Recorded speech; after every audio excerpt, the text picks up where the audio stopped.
Halo, Assalamualaikum. Halo, Assalamualaikum. Salam, Pak.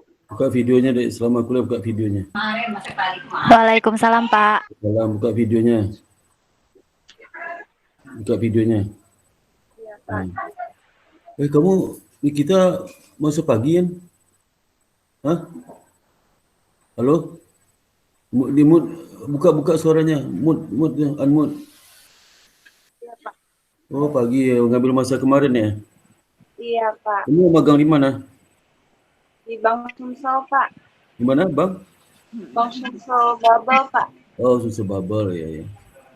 Bikin Pagi, ini Pak. kan sore ya. Ya.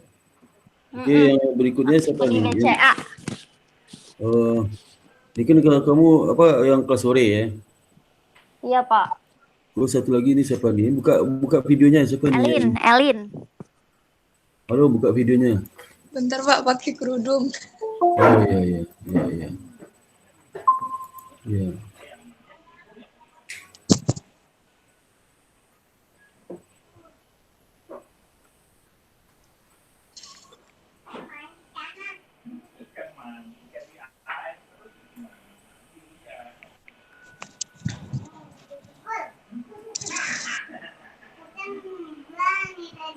Pak, aku kasih tahu anak-anak yang lain dulu ya di grup. Iya.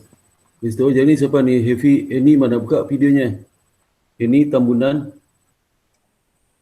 Oh, ini ngambil sama kelas pengantar akuntansi ya? Iya. Kelas sore. Buka ininya, buka apa suaranya. Akuntansi 2, Pak, sama Dua. Bapak. Lagi di luar, Pak, lagi berjemur. Ya. Udah nih Gilang, buka ini Gilang. Iya, Pak. Buka videonya, jangan ditutup videonya. Oke, Pak. Kamu kelas sore itu pagi? Pagi, Pak. Oh, pagi ya. Iya. Ngambil sama kemarin, pernah ngambil masa belum? Belum, Pak. Belum. Lagi si ini Yunita juga kelas pagi kan? Yunita kelas pagi ya? Saya, Pak. Kelas pagi juga, kelas pagi. Saya, Pak. Ya saya, kamu kelas pagi itu bukan? Iya, saya kelas pagi, Pak. Oh iya, kelas pagi. Kelas pagi juga saya sih. Udah 6 orang ya tadi nih. Buka video selama kuliah ya. Selama kuliah buka videonya. Ya tutup. Nanti saya nggak tahu orangnya nanti. Apa deh? Buka video sama kuliah, buka videonya. Makan sore. Besok lagi masuk nih. Sini Fadil mana? Buka video Fadil. Buka. Fadil buka videonya nak. Buka videonya Kalau buka video itu saya delete loh. Kalau buka videonya. Iya, Pak. Halo Fadil. Buka videonya. Ini siapa nih? Saya Okta, Pak. Fadil bukan cewek itu cowok Fadil nih. Oktavia Fadilah, Pak. Oh, Fadili pertama. Oh, iya. Saya pikir cowok tadi itu. Oh, cewek rupanya. Mau Fadil. Ya, buka terus videonya. Buka siapa lagi nih? Si Cilik Dika siapa nih? Siapa namanya? Saya Rejeki, Pak. Hah? Saya Rejeki, Pak, yang tadi udah gabung. Tapi sekarang pindah visi. Elindika ya. Iya. Ya. Terus semua absen ya. Absen dulu. Kampus. Jangan ditutup videonya, semua absen nih. Kelihatan melalui kampusnya.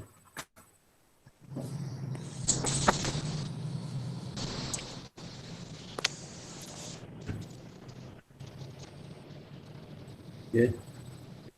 Ini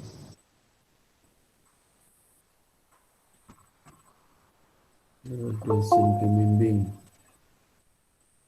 Lihat. Sen. Pengantar keuangan, manajemen risiko apa nih yang asal sederhana ini.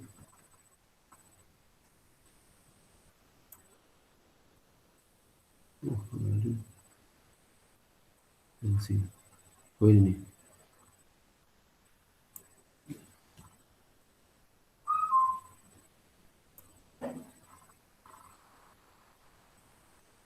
Saudara Gilang ada, Gilang ada, mungkin. Hadir Pak. Hadir, cepat ya, sudah hadir ya. Itu Heni Tambunan. Ya Hampir. Pak. Oh, cepat dengar. Hadir Pak. Ya, hadir. Heni Tambunan hadir. Khairunisa. Mangkir. Hadir. Semua 3 kali mangkirnya ya. Lagi nih. Niken. Aku hadir Pak Niken. Kemudian Evita. Mangkir.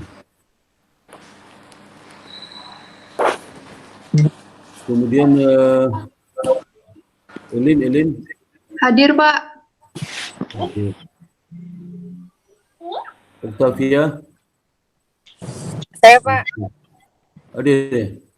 Iya Pak. Hadir. Kemudian Nikita. Hadir, Pak. Hadir. Kemudian Maria. Hadir, Pak. Hadir. Kemudian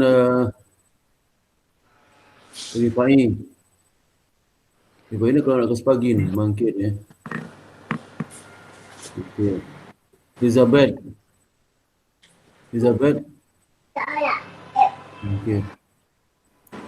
Okay, berapa mungkin? 1, 2, 3, 4, 5 ya. Ya. Neno kok nggak ada sih Pak? Siapa? Neno Widya. Ini namanya pertama Gilang, Heni, Ernisa, Niken, Evita, Arjetmi, Octavia, Nikita, Maria, Rival, Elizabeth. Nenonya mana? Mungkin belum belum diverifikasi sekali. PA-mu siapa, Neno? Pak Edi. Belum verifikasi, udah lapor ke dia belum? Pak, nanti kalau kayak gini aku jangan dialpain ya Pak. Ya. Kamu udah lapor dia belum? Ya Pak, udah. Kok belum udah verifikasi belum, tanya ke dia? Belum dibalas. Oh, belum balas berarti belum kali itu belum diverifikasi kali itu. Tapi jangan dialpain ya Pak. Ya enggak, Evita kamu hadir, jangan Pak. masuk. Apa? Evita hadir. Siapa hadir? Evita. Pak Okta hadir ya Pak. Tadi belum dipanggil. Mana Evita, Evita? Pak. Evita. Mana Evita? Pak Sparta, saya udah di absen belum, Pak? Saya baru masuk. Kenapa Itu baru di atas, masuk? Pak, di atas tadi. Mana? Di kita ini.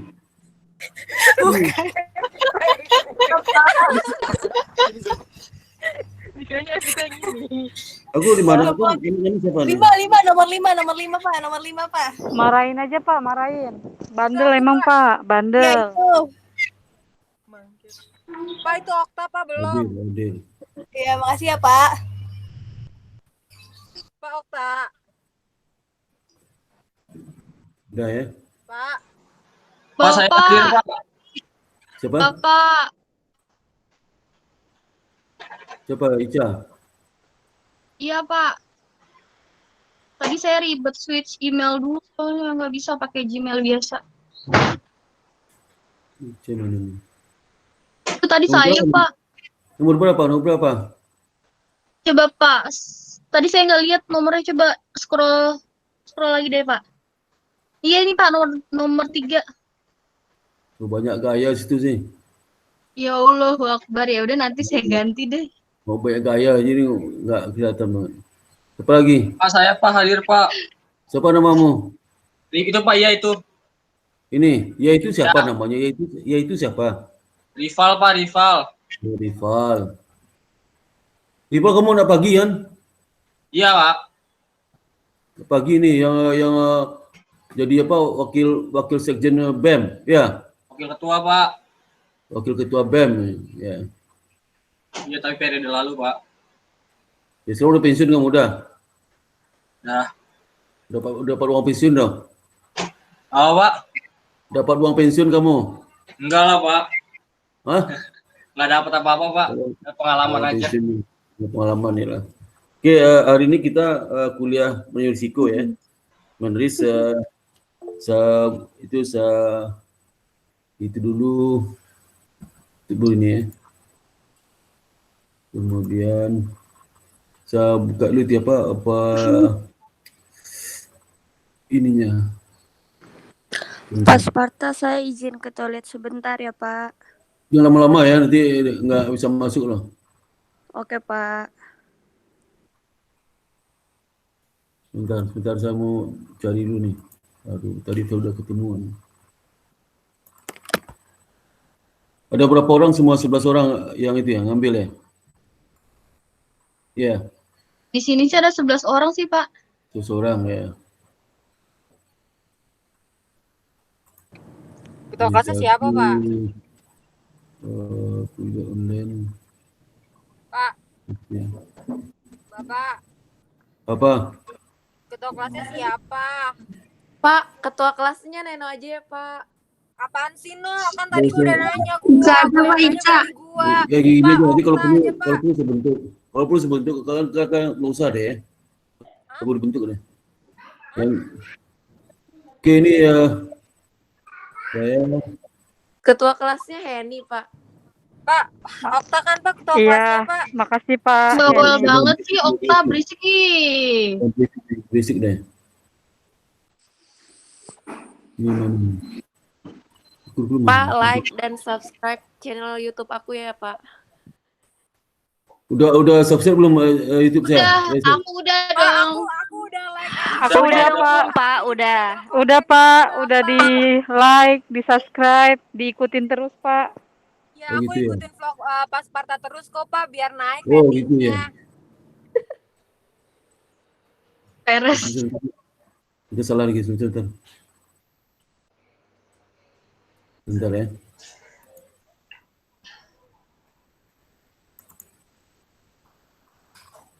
Sebentar ya. Nih.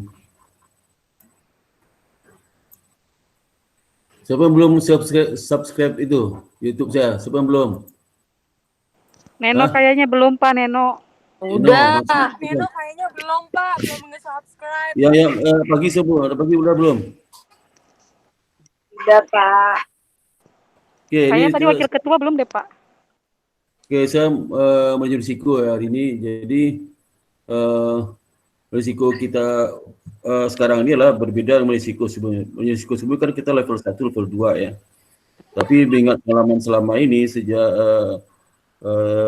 di downgrade jadi level 1, level 2, nah terjadi dan penghilangan ya. Jadi nanti kalau sudah mengambil sertifikasi level 1, saya ikut training tuh, ada ulang lagi pelajarannya. Jadi saya sekarang kembali lagi ke kurikulum silabus yang lama yang dulu. Dulu itu bukan level 1, level 2 ya, tapi langsung merisiko buku si Saunders ya, Saunders. Kita kembali lagi buku Saunders. Jadi nanti kalau sudah mau ambil sertifikasi risk management level 1, silakan sudah ikut pelatihan. Karena ujiannya nanti sesuai pelatihan modul-modul itu. Kita nggak pakai modul sini ya, karena kuliah tuh nggak bisa pakai modul, agak terlalu kecil, terlalu rendah materinya. Jadi makanya banyak lulus itu mahasiswa ya, karena logikanya belum masuk ya. Belum masuk. Padahal itu kan level 1 itu sangat basic sekali ya, Kemudian juga nanti ini 3 SKS ya. Ini capaian pembelajaran semesternya. Ya, ini capaian pembelajaran mata kuliah yang diharapkan nanti. Nanti saya akan perkenalkan tujuan dan kenapa lembaga keuangan lebih spesial dari lembaga lainnya. Dan menjelaskan jenis risiko yang dihadapi oleh industri keuangan, bank dan non-bank ya. Dan menjelaskan juga menerapkan konsep dan pengukuran risiko. Izin menjelaskan dan menerangkan konsep pengukuran risiko pasar, risiko kredit dan risiko pasar, risiko likuiditas, risiko teknologi dan risiko personal, risiko suku bunga, risiko falas, fluktuasi kurs ya, dan risiko terkait dengan off balance sheet ya, balance sheet risk. Kemudian juga nanti juga dengan pengelolaan liability dan likuiditas ALMA ya. Ini jangan Dan deh. menjelaskan Saya kasih main. di teknik dan penggunaan Ini kasih main. berbagai. Kalau di suaranya di unmute aja, di mute ya. Eno berisik no. Di mute semua suaranya. Kasih men. Nah, jadi tujuannya. Kemudian nanti saudara ini anunya sumbernya ya. Jadi saudara ini 2018 edisi 9 ya. 18. Jadi sudah saya kirim e-booknya, saya kirim di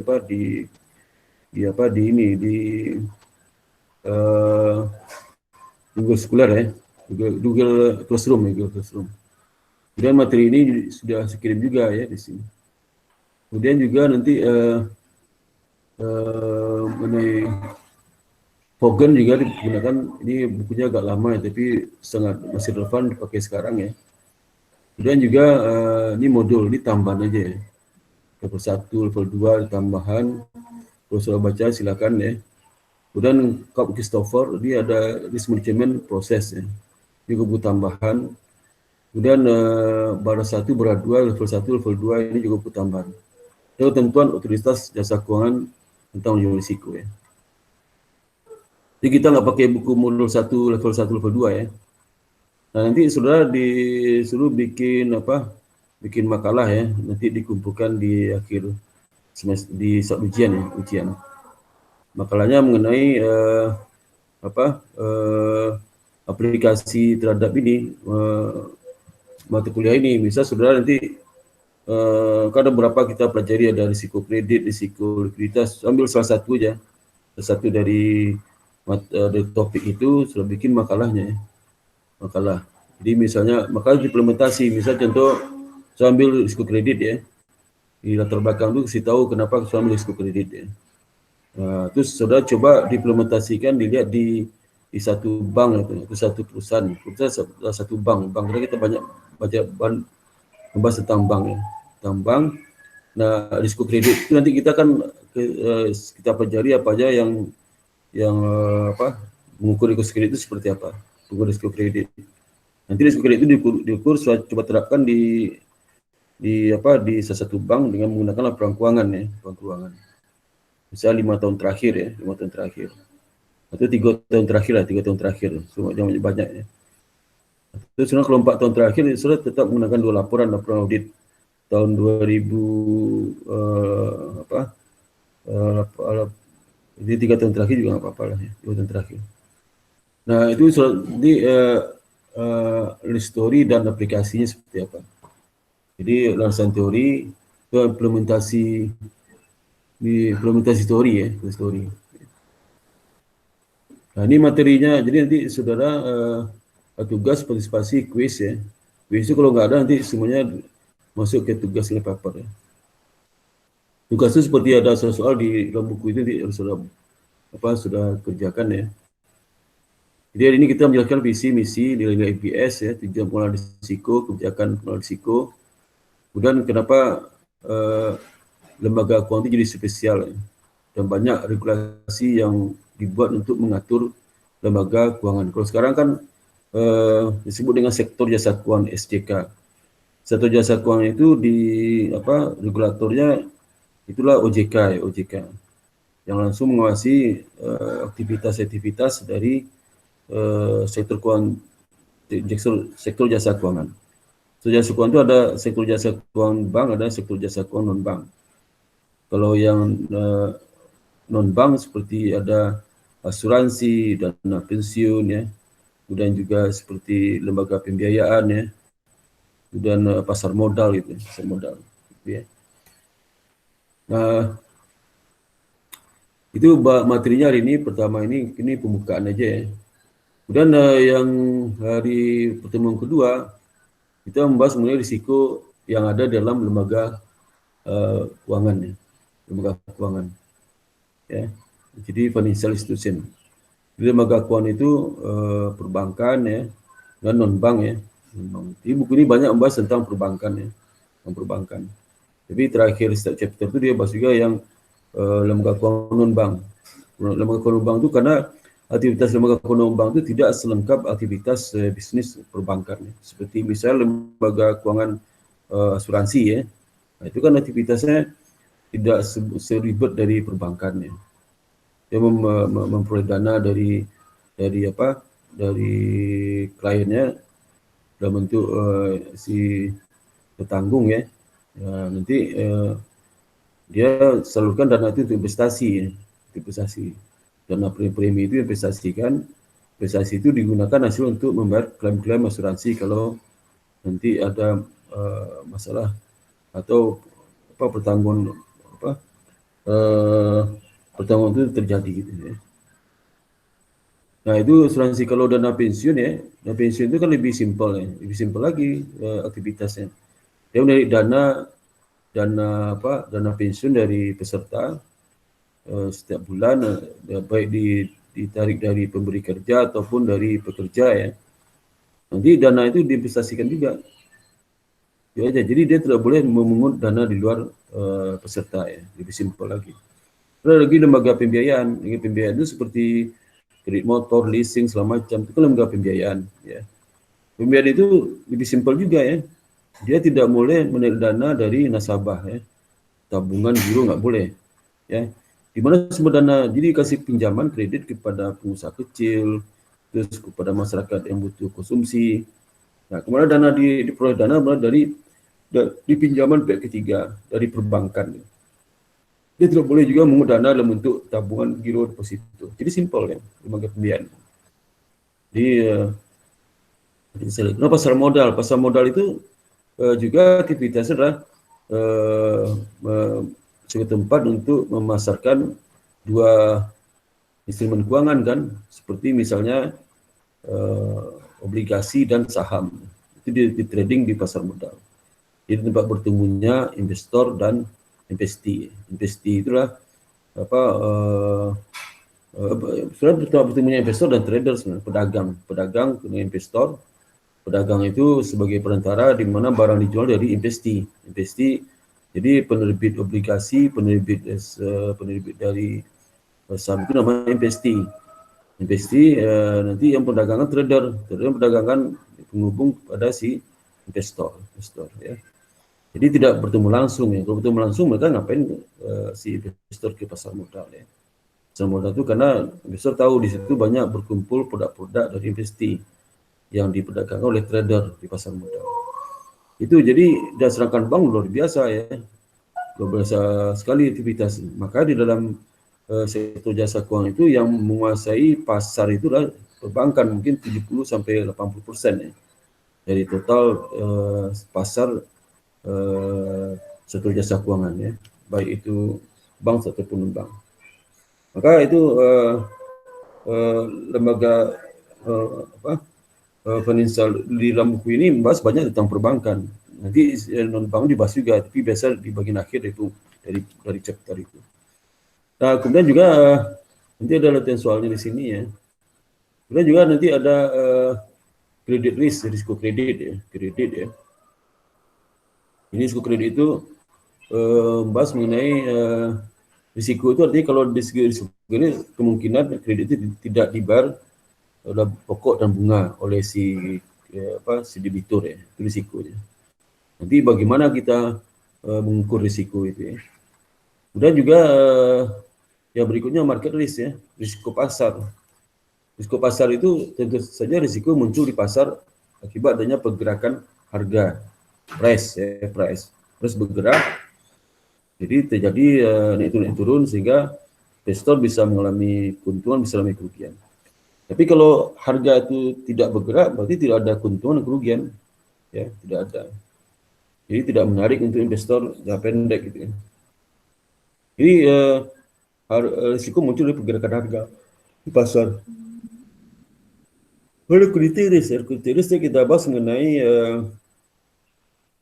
bagaimana risiko yang muncul dari dari ketidaksanggupan perbankan untuk memenuhi kewajibannya. Jadi likuiditas itu bisa muncul di sisi aset, bisa muncul di sisi pasifa. Di sisi pasifa, perbankan tidak bisa memenuhi kewajiban kepada nasabah pihak ketiga, nasabah dan pihak ketiga.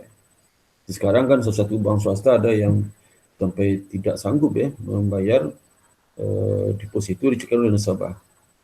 Mencairkan deposito 10 juta aja repot bukan main karena illiquid sekarang. Ada perbankan, nanti saya tahu itu perbankannya apa.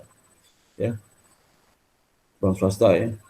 Nah, kemudian juga berikutnya teknologi dan other operational risk ya. Jadi risiko teknologi dan risiko personal itu salah satu teknologi sama operasional satu ya, satu paket saling terkait ya. Jadi nanti dibahas mengenai apa aja menyebabkan risiko personal itu terjadi ya. Dan bagaimana inovasi dan profitability timbulkan dari teknologi. Dan dampak teknologi kepada industri perbankan yang besar sama yang kecil ya. Dan financial service production, bagaimana jasa bagaimana teknologi dan itu bisa menghasilkan jasa keuangannya. Nanti juga dampak teknologi terhadap revenue dan cost ya. Kemudian ada personal risk lainnya, kemudian regulator yang diterbitkan untuk mengatur risiko dan teknologi. Jadi regulasi dan risiko itu saling berhubungan. Regulasi itu dibuat untuk mengurangi risiko timbulkan dari aktivitas yang ada di perbankan sama lembaga keuangan bank. Nah itu kemudian nanti pertemuan 7 review pertemuan 7 kita hanya sampai pertemuan ke-6 ya materinya itu UTS. Nanti setelah UTS kita bahas mengenai risiko suku bunga ya. Ada 2 chapter risiko suku bunga ini kita bahas. Pertama risiko suku bunga terkait dengan bagaimana menentukan menggunakan repricing model, karena ada beberapa model bisa digunakan untuk menentukan tingkat risiko suku bunga itu. Pertama repricing model di chapter 8 ini, kemudian yang kedua adalah menggunakan durasi ya, durasi ada 2 ya, durasi dan repricing model. Ya, model. Nah, kemudian nanti berikutnya lah forex risk. Forex risk risiko kurs ya, nilai tukar. Kenapa muncul risiko? Karena nilai tukarnya kan bergerak ya. Ada perubahan kurs itu kan sama seperti nilai uang, mata uang, ya, nilai mata uang. Sama kalau sudah beli kelapa di pasar tradisional kan kelapa itu ada nilainya, harganya. Uang itu ada harga juga, harga. Bisa kalau uang rupiah berapa harga kalau kita beli dengan dolar itu ada harganya. Kalau mata uang Singapura kalau kita beli dengan rupiah berapa rupiah harganya.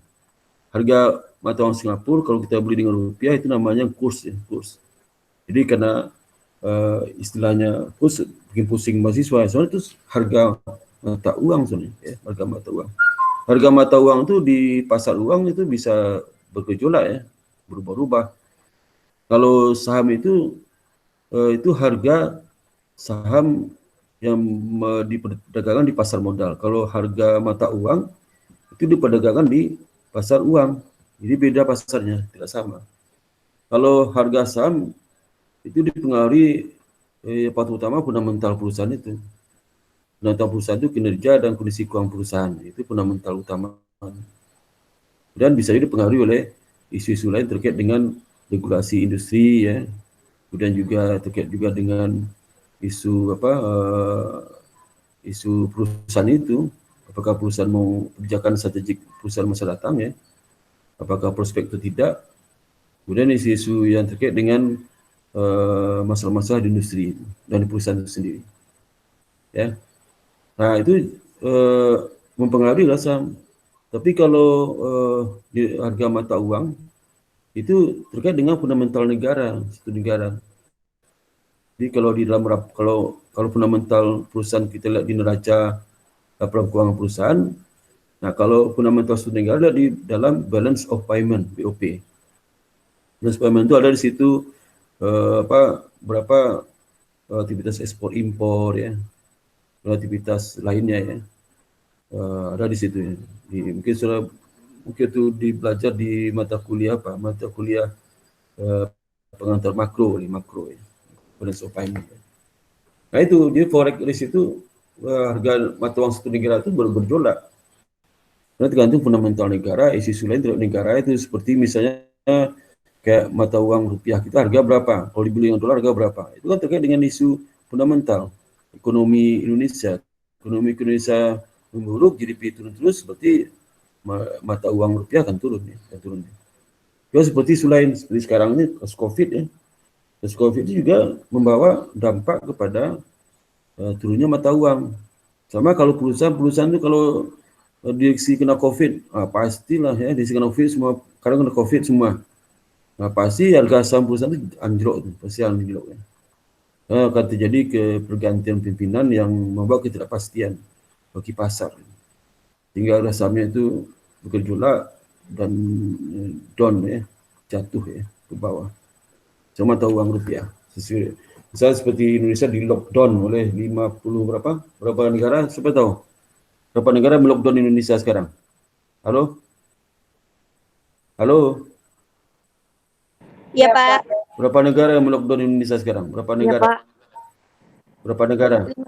50-an, Pak, kalau nggak salah. Yang pasti berapa? Yang 50-an yang pasti berapa? Berapa pastinya?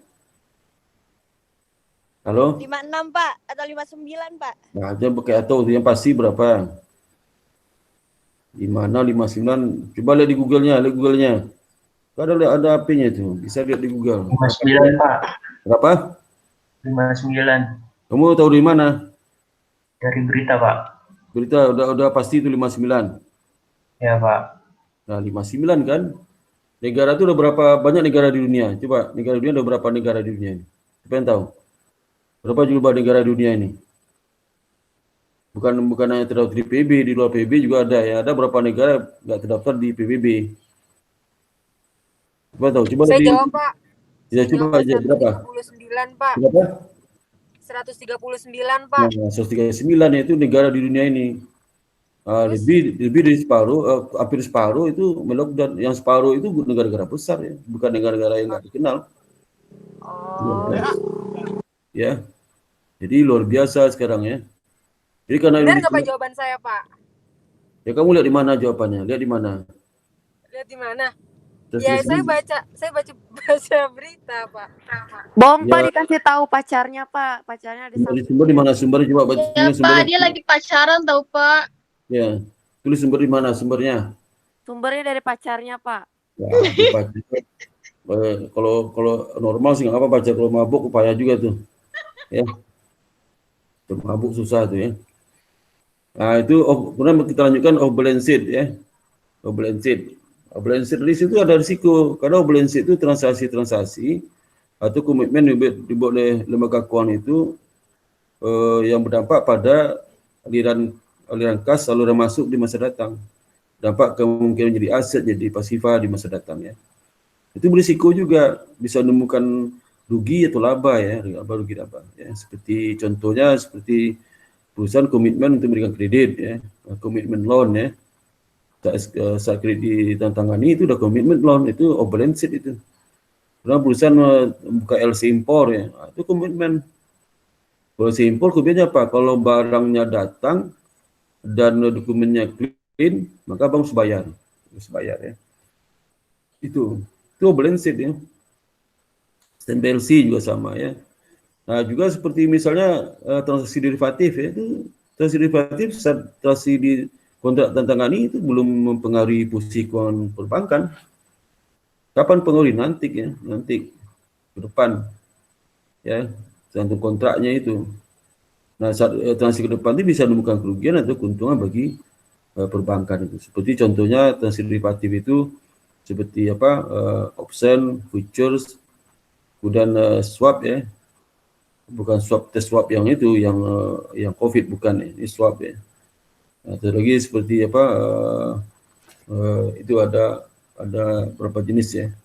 option future sama apa satu lagi future itu hedging, bukan hedging itu namanya hedging sih, ya. Nah itu. Jadi jadi ada lagi balance activity, reliability and liquidity management ya, ini tentang ALMA ya. Bagaimana perusahaan itu nanti lembaga keuangan itu manage hasil liquid ya, kemudian pasifanya gimana treatmentnya ya. Nah, kemudian juga aset sama liability. Kalau di bank itu aset kan seperti aktif produktif ya, produktif. Kalau itu ada 3 ya. Pertama penempatan, investment, sama itu investasi sama diberikan itu. Kalau yang di liability-nya yang paling utama itulah liability perbankan itulah dana PK3, deposito giro, deposito dan tabungan ya. Nah, itu nanti materinya ya. Nanti terakhir capital adequacy ratio, kecukupan permodalan di situ perbankan. Karena hampir semua regulasi dibuat oleh regulator yang mengawasi lembaga keuangan ya, terutama perbankan, itu muaranya lah mengamankan bagaimana bank itu bisa memenuhi kecukupan modalnya. Dan modal untuk mengcover risiko yang akan terjadi di masa datang. Sehingga nasabah ya bisa dilindungi dari regulasi itu.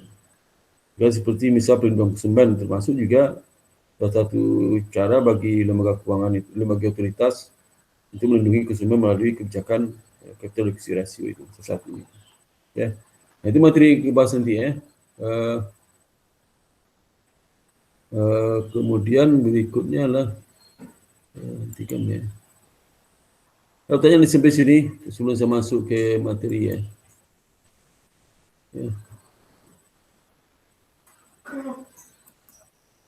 Ada pertanyaan sampai sini? Kemudian saya masuk. Nggak ada ya? Belum ada. Ada materi ya? Belum, Pak. Belum. Oke, saya lanjut ya. Oke, nanti untuk ke depan itu ya. Nanti saya kan suruh bikin laporan paper itu. Paper itu nanti harus ditunitin kan. Kalau tunitinnya lebih 30% nggak saya terima ya. Berarti dianggap tidak ada. Tidak ada, Pak. Ya, jadi tunitin maksimal 30%. Jadi kalau nanti lebih 30% saya kembalikan lagi ya. Nah, itu tunitin saya sendiri tunitinnya. Ya. Atau sudah bisa juga tunitin melalui bantuan pihak pustaka. Bisa juga ya. Itu ya, jadi kalau seandainya lebih 30%, maka tugas terima. Jadi 0 tugasnya. Kalau nggak saya perbaiki berarti 0. 20%-nya. Ya, tambah dengan partisipasi kehadiran juga ya. Kemudian juga nanti kalau ada PR atau tugas ya, karena ada soal di buku Saunders. Nah, kemudian saya buka juga buku e-book yang Saunders itu ya. Buku Saunders itu saya buka juga ya. Ini. Ya.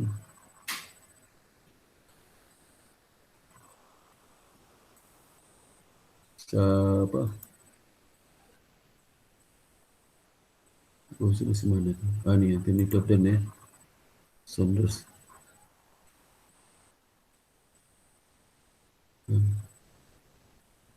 Ini.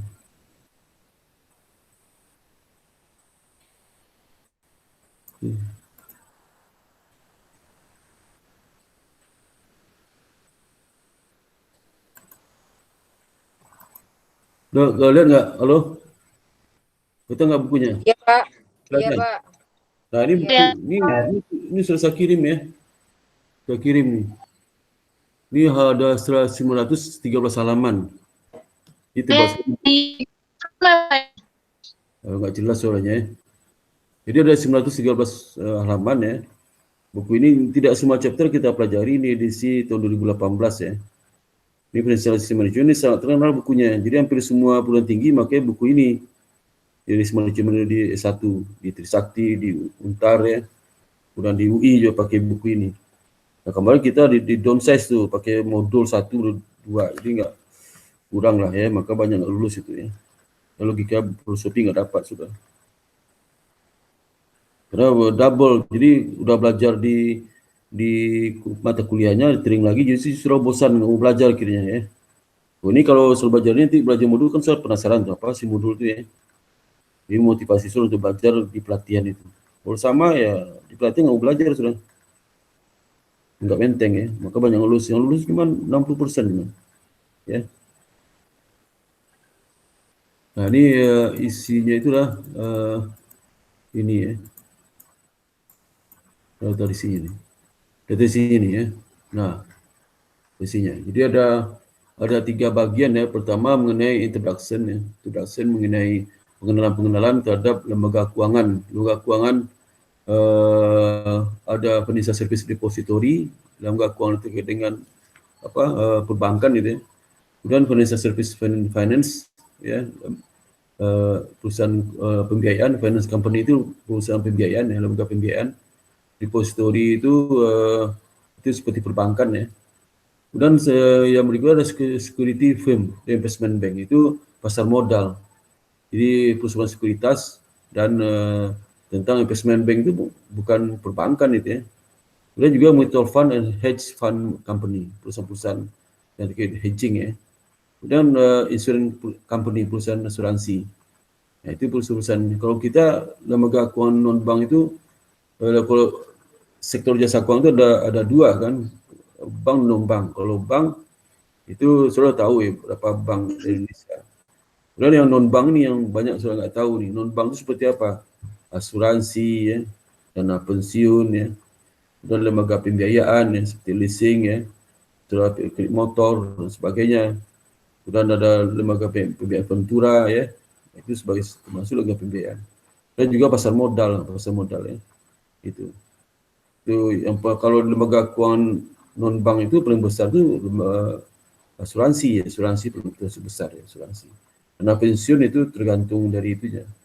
Banyak dana pensiun, itu banyak sekali tapi kecil-kecil ya. Kecil-kecil dibandingkan perbankan itu aset sudah sampai ada 1.300 triliun. BRI itu ranking 1 ya. Bank terbesar di Indonesia itu Bank Rakyat Indonesia, bukan Bank Mandiri ya. Mandiri. Posisi 30 Juni 2020 BRI ya ranking 1 ya. 1.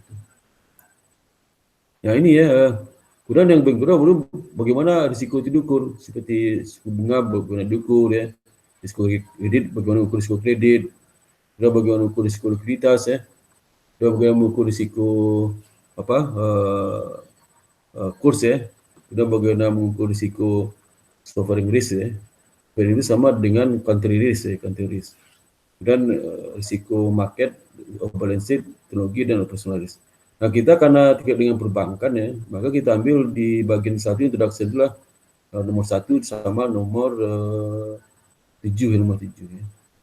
7. Kemudian juga risiko di ketentuan di OJK risiko yang harus diperhitungkan dalam menghitung kecukupan modal ya, risiko kredit ya, risiko likuiditas, risiko pasar. Itu kita ambil, kemudian tambah lagi risiko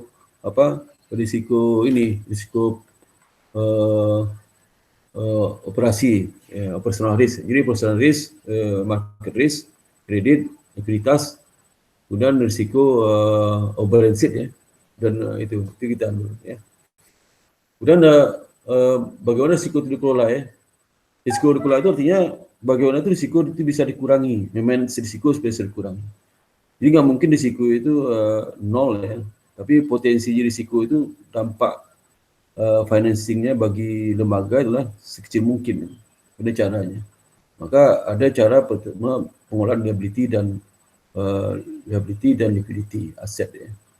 Dan juga mendeposit insurans, ada liability guarantee. Dan CAR. Nah yang kita ambil di risiko inilah liability and liquidity management sama CAR ya. Yang lain itu terkait dengan kalau seperti future forward contract itu kan kalau di perbankan kan kecil transaksinya.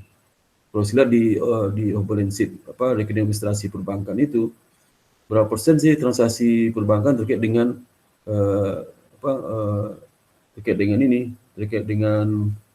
transaksi derivatif itu sangat kecil sekali. Malah banyak bank nggak ada.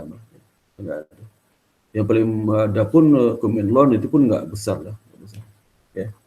Jadi maka kita lihat capital acquisition sama liability management. Ya. Jadi tidak semua chapter ini kita bahas, walaupun ada 26 chapter, hanya chapter tertentu terkait dengan relevansi dengan industri perbankan. Nah, itu yang isi buku ini. Jadi nanti saudara, kalau penjelasan saya tidak lengkap, saudara bisa baca buku ini. Jadi seperti misalnya ya, ini apa yang chapter 1 ya, chapter 1 mana? Chapter berapa nih? Oh iya, sorry, ini udah bagian kedua nih ya. Nampak chapter 1 ini, chapter 1-nya ini suruh baca di buku ini ya. Chapter 1 ini, chapter 2 ini. Pak, Ya. grade-nya belum berubah apa di saya? Apa? Grade-nya belum berubah. Belum berubah? Iya, di saya sih. Oh, yang lain juga sama berarti itu. Ya. Jadi masa udah tes screen-nya. Ya. Belum Pak, masih di folder, belum masuk ke buku. Oh, masih di folder ya. Iya Pak, sama Pak. Oh. Iya. Sama Pak, masih di folder. Oh. Sebentar ya. Saya kembali lagi di sini ya.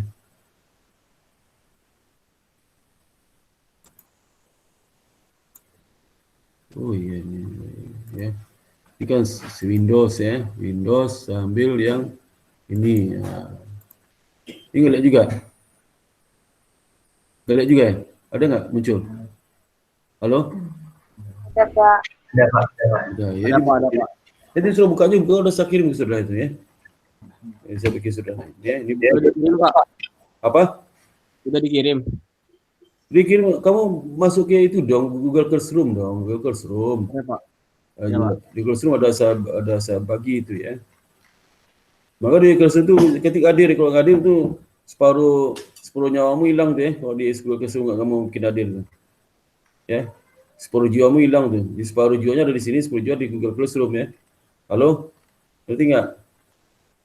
Di Classroom kunjungi juga ya. Iya Pak. Udah. Itu kunjungi Iya, juga Pak. di Classroom. Iya Pak, udah saya ketik hadir Pak. Iya tuh. Ya, itu ada juga saya kirim. Ketik hadir di mana, Pak? Apa? Ketik hadirnya di mana? Di Classroom. Oh, udah Pak, udah.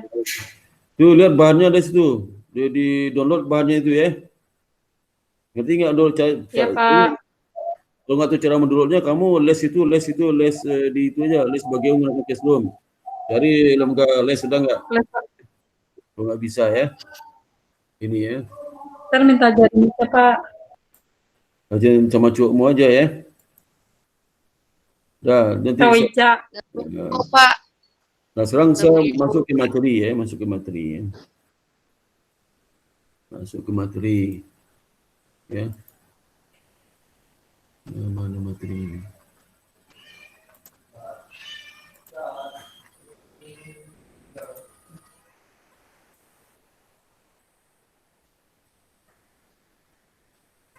Nanti kelihatan nggak? Halo, kelihatan nggak? Halo? Kelihatan Pak. Kelihatan. Ini chapter 1 ini mungkin banyak kita cerita juga tentang tentang kondisi di Amerika sama Indonesia ya. Jadi kenapa financial intermediary itu jadi spesial ya.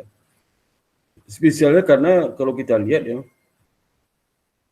satu-satunya industri yang banyak diatur itu ya lembaga keuangan ya, terutama perbankan. Lembaga keuangan baik bank ataupun non bank ya.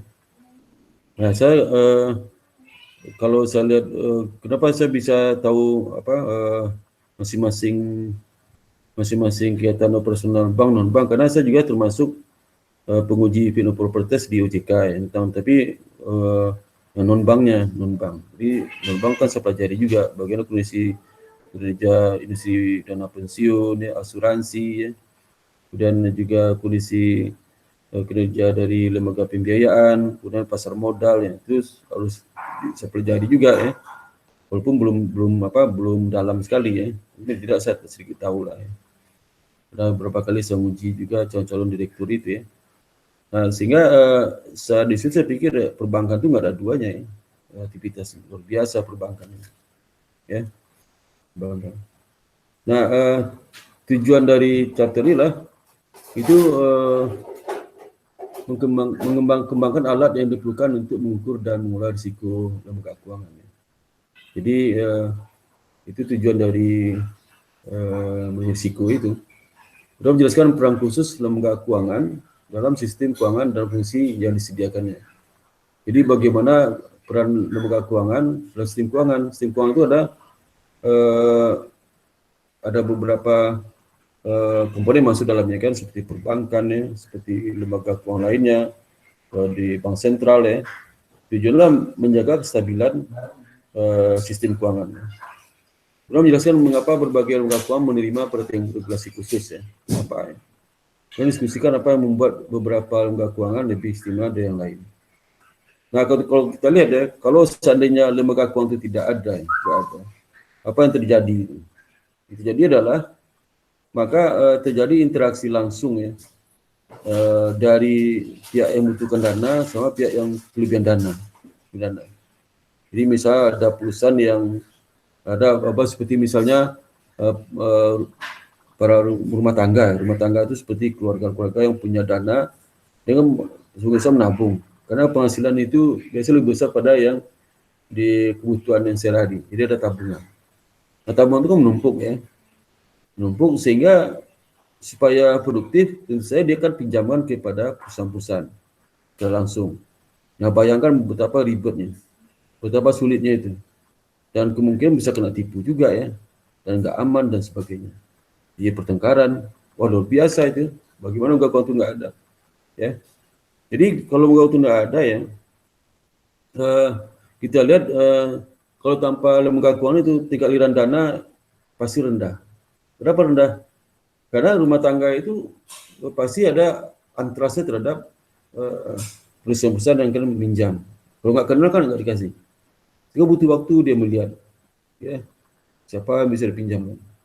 Kemudian perusahaan pun juga tidak gampang mencari dana ke masyarakat kalau tidak ada yang jamin ya. Bisa saudara tiba-tiba datangi oleh perusahaan ke rumah, bisa nggak ada kelebihan dana nggak di sini? Bisa nggak saya pakai dulu nggak? Pasti sudah percaya. Jadi terjadi low level of fund flow, ya tingkat aliran dana yang sangat rendah. Sehingga juga menimbulkan apa? Biaya informasi, ya informasi cost jadi tinggi sekali ya. Jadi skala ekonomi mengurangi biaya lembaga keuangan untuk menyaring dan memantau peminjam. Memang sisi mengurangi biaya lembaga keuangan ya. Tapi di dalam kenyataannya justru biaya informasi lebih tinggi ya. Dan likuiditas berkurang ya. Less liquidity. Kenapa? Karena banyak disimpan di rumah tangga itu dananya. Pemilik dana itu tidak sembarangan mengumpulkan dananya, sehingga perusahaan-perusahaan membutuhkan jadi kurang dana gitu ya, kurang dana. Jadi si keluarga yang substansial press release ya. Jadi press release yang sangat substansi, di mana dengan adanya tidak ada lembaga pembiayaan sebagai agent yang perantara, makanya dana sangat sulit sekali dana yang dibutuhkan. Bisa seperti saya bikin perusahaan butuh dana nih minjam, cari ke sana kecil saudaranya kemana-mana ya. Sehingga bisa nilai uang itu jadi tinggi sekali. Jadi suku bunga jadi tinggi sekali. Apalagi kalau makin nggak kenal sama pemilik dana, makin tinggi tingkat suku bunga di bank saudara. Karuan ya, nggak ada standarnya, nggak ada ngatur. Hukum rimba berlaku ya, hukum rimba. Kalau jadi uang prestasi, bertengkar, repot lagi. Berapa banyak masyarakat itu ditipu oleh perusahaan-perusahaan investasi yang bodong ya. Tidak ada yang melindungi masyarakat dengan diiming-imingi tingkat pengambilan yang tinggi ya. Bisa kalau saya punya dana diiming, Pak, kalau dana das kita akan investasi lebih untuk kebun A. Ya, kebun A itu bisa menghasilkan di 100% sebulan. Kalau setahun ada 1.200%. Nah, itu siapa nggak tertarik ya. Jadi udah gelap mata masyarakat untuk menanamkan dananya ke lembaga tersebut. Ya, mungkin dalam 6 bulan ke depan lancar karena dipakai itu lubang ke lubang. Jadi hasil dana diterima di masyarakat sekarang dipakai untuk membiayai atau membayar imbal hasil kepada kepada ini, kepada perusahaan lain ya. Nah, kalau pilihan lembaga keuangan ada ya, yang terjadi seperti ini ya. Jadi household itu rumah tangga dia akan nabung di bank ya, di bank atau lembaga keuangan ya, berarti di bank lah ya, nabung di bank atau nanti dari situ dia akan terima lah bentuk deposit sama insurance police. Nah, kan kalau dananya dimasuk asuransi jiwa, kebakaran, nanti dana itu oleh lembaga keuangan digunakan kepada perusahaan-perusahaan butuhkan. Nanti ya, si bank itu kan dapat dalam bentuk surat utang ya, surat utang atau dalam bentuk surat ekuitas saham ya, tanamkan. Nanti ada returnnya. Return itu kalau dapat nanti dikembalikan ke household. Jadi dipotong ya, misal kalau hasilnya 10%, 5% dikasih ke tabungan. Karena malah kurang malah. Seperti misal kalau soal nabung di bank, tabungan yang di bank itu kan bunganya cuma berapa persen? Mungkin setahun cuma 3% ya. 3%. Karena sebulan itu nggak sampai 1% tabungan. Nah, dia meminjamkan ke pihak itu, pihak lain bisa bunga 17%, 20% ya. Kenapa spreadnya tinggi sekali? Karena bank itu ada bofretnya juga tinggi. Ya, gaji pegawai ya. Kemudian gaji iuran itu macam-macam. Risikonya risiko harus ditanggung oleh perbankan itu. Jadi itu brokernya sebagai intermediary, perantara ya. Perantara.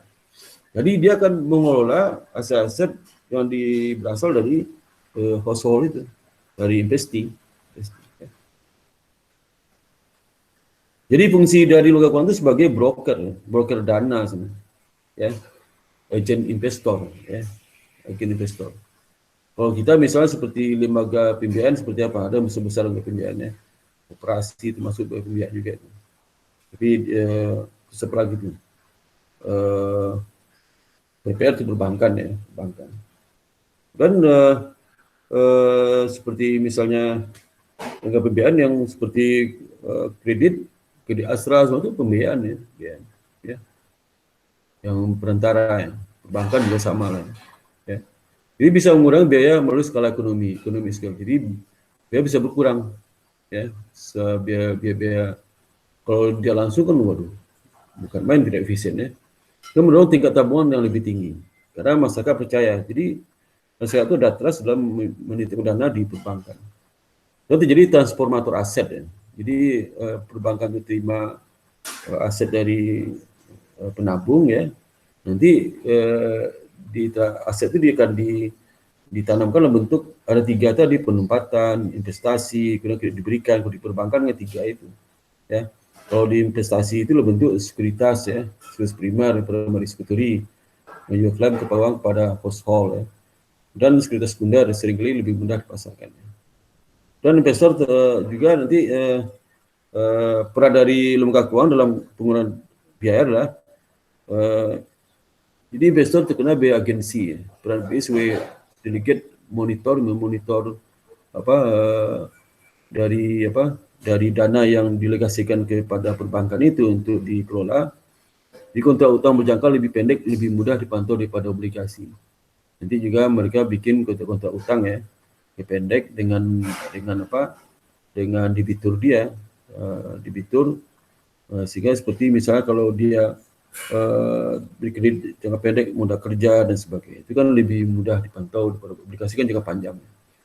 Lembaga keuangan cenderung memiliki keunggulan informasional dibandingkan dengan kalau seandainya si pemilik dana itu sendiri. Dia lebih tahu informasi bagaimana pengolahan dana, kemudian bagaimana dana itu bisa jadi menguntungkan, divestasi ke pasar uang, pasar modal ya. Bagaimana dana itu digunakan untuk memilih sekuritas aset sekuritas ya, seperti obligasi ya.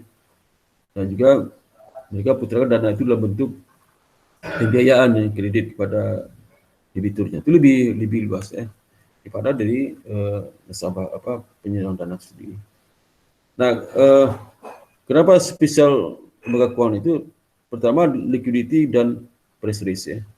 Jadi terkait dengan liquidity dan price risk itu ada kaitan antara price risk dengan liquidity. Kalau liquidity-nya itu turun, maka price risk jadi naik, ya, naik. Jika liquidity-nya naik, maka price risk rendah. Ya. Jadi klaim sekunder yang dikeluarkan oleh lembaga keuangan memiliki risiko harga lebih kecil. Ya. Jadi lembaga keuangan memiliki keunggulan dalam mendiversifikasi risiko. Dibandingkan kalau pendanaan itu sendiri ya, lebih unggul. Karena ilmunya ada, fasilitas juga ada, ya, jaring yang mereka punya. Ya. Jadi dana-dana liquid yang ditanam, yang disampaikan, yang dititipkan ke lembaga keuangan itu, uang bisa menanamkan dalam bentuk berbagai jenis instrumen investasi, jenis instrumen financial asset. Dan juga kalau diberikan kredit ke pengusaha, dia bisa modifikasi itu tidak hanya satu kelompok saja, satu usaha saja, macam-macam. Ya. Sehingga risiko jadi turun. Karena diversifikasi itu akan mengurangi tingkat risiko investasi. Nah, kalau seandainya dari pendana individu kan sulit ya. Dan bencana tahun 80-an terkait dengan diversifikasi dan standar pool yang tidak memadai ya. Jadi mengurangi transaksi transaksi cost dan informasi cost di skala ekonomi. Ya. Transaksi cost itu misalnya kalau dia melakukan transaksi ke pihak lain mahal sekali, pengacara macam-macam. Tapi kalau perbankan nggak perlu, ya. Sudah lebih murah karena dia paket dengan layar dan sebagainya. Nah, ada special service yang dilakukan oleh lembaga keuangan itu. Pertama adalah dia terkait dengan intermediasi kematangan, maturity intermediation. Dia lebih matang dalam sebagai agent ya. Agent perantara antara pemilik dana sama yang membutuhkan dana. Nanti jadi transmisi kebijakan moneter. Jadi kebijakan moneter itu bagaimana jasa-jasa lembaga keuangan itu bisa menggerakkan sektor moneter ya, aliran dana ke pihak-pihak tertentu sehingga semua sektor akan terpengaruh dampaknya ya. Kalau kasih kredit area of special need such as home mortgage ya. Bagaimana kredit itu diberikan. Misalnya seperti negara kan macam-macam. Ada kebijakan misalnya dalam periode tertentu country itu akan memberikan satu ketentuan kredit harus lebih banyak dikasihkan ke sektor mana dan kemana dan sebagainya. Dan transfer antar generasi atau perantara waktu. Kemudian payment service. Ya, jadi payment service jasa pembayaran ya, seperti seperti transport dan sebagainya. Dan dominasi perantara ya. Nah, kemudian kaitan special regulation. Jadi lembaga ini menerima perhatian special regulatory karena hampir semua aktivitas dari lembaga keuangan itu penuh risiko. Perlu pengaturan. Dan risiko itu juga bisa melindungi nasabah, bisa juga melindungi lembaga itu sendiri. Kan banyak juga lembaga bangkrut karena ulah dari nasabah. Ya, banyak juga nasabah rugi dengan ulah dari lembaga. Seperti misalnya investasi bodong lah, lembaga keuangan yang itu dana dilarikan oleh direksinya atau pemilik bank sehingga nasabah tidak bisa menarik dananya ya, dirugikan. Ada juga yang lembaga itu kolab karena dirugikan oleh nasabah juga, debiturnya, itu macet itu. Ini bisa saling dirugikan. Untuk itu perlu ada perlindungan melalui regulasi yang dibuat oleh lembaga otoritas. Kalau kita kan lembaga otoritas adalah OJK ya, terkait dengan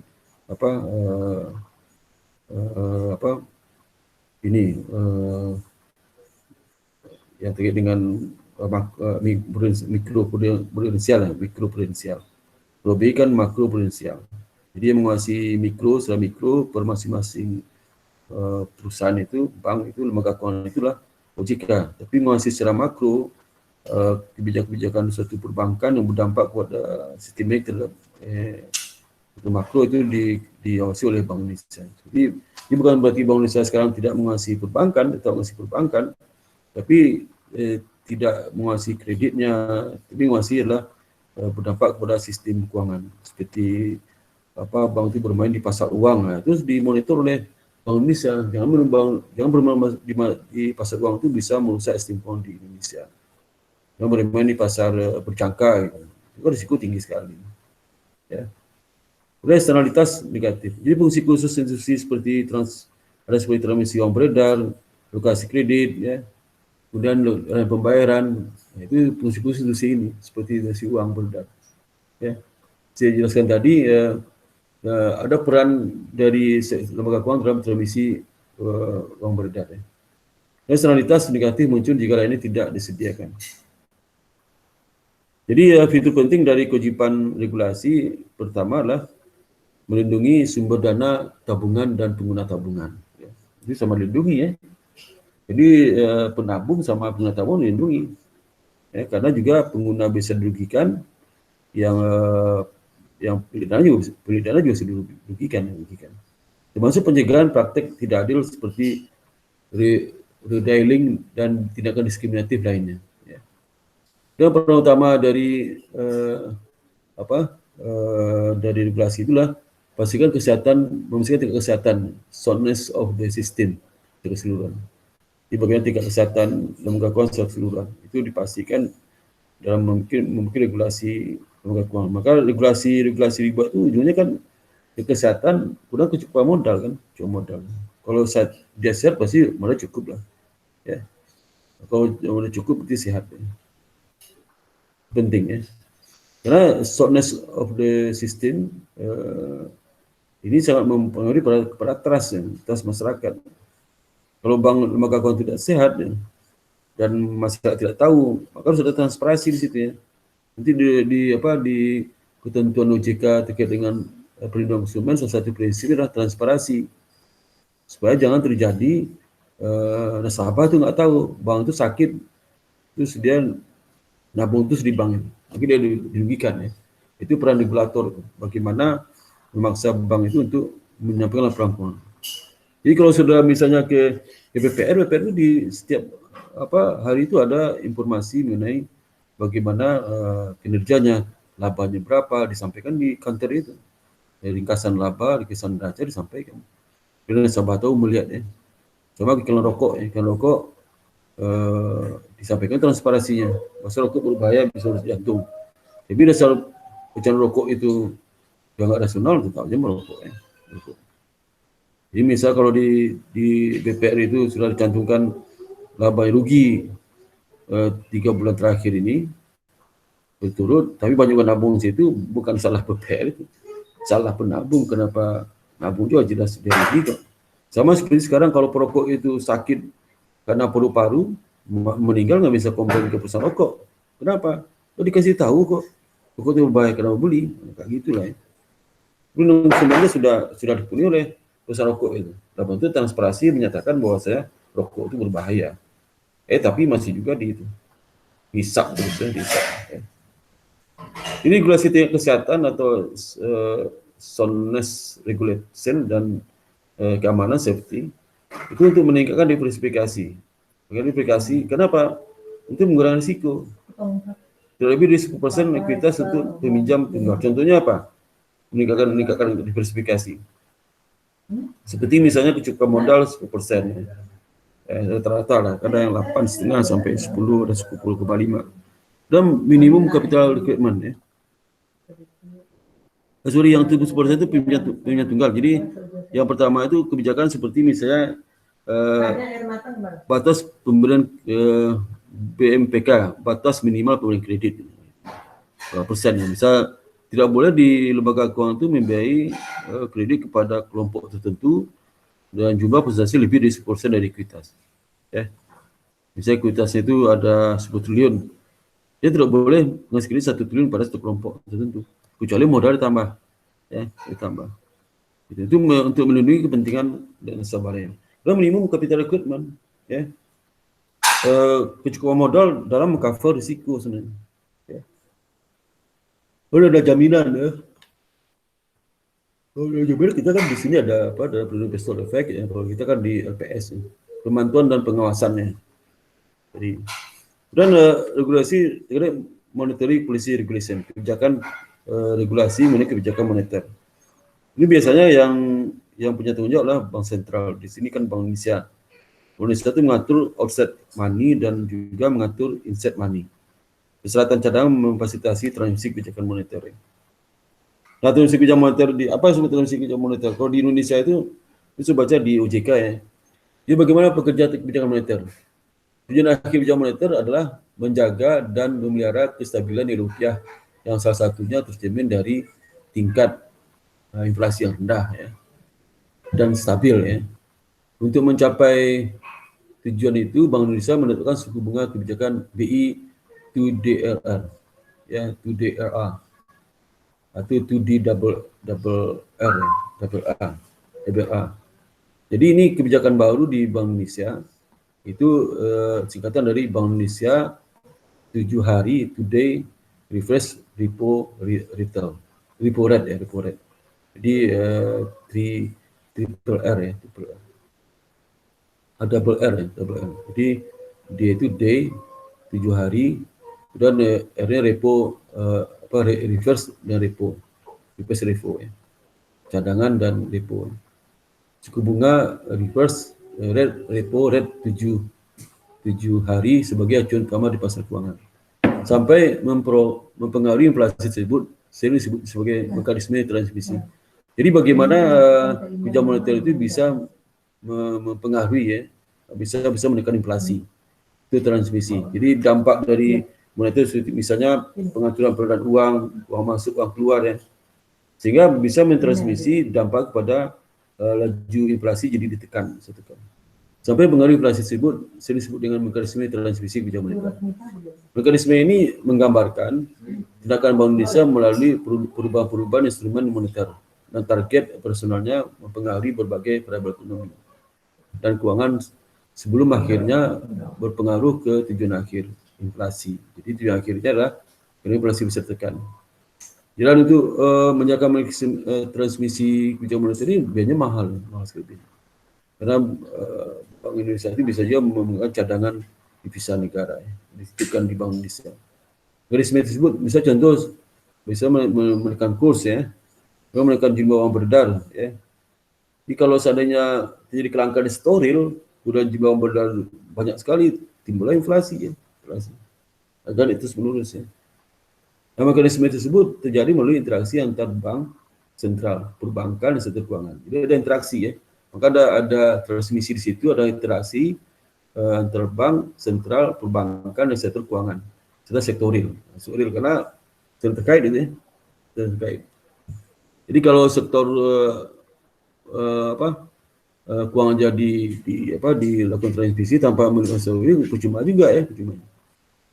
Perubahan BI 7DR mempengaruhi inflasi melalui berbagai jalur, di antaranya jalur suku bunga, jalur kredit, jalur nilai tukar, ya, dan jalur harga aset dan jalur ekspektasi.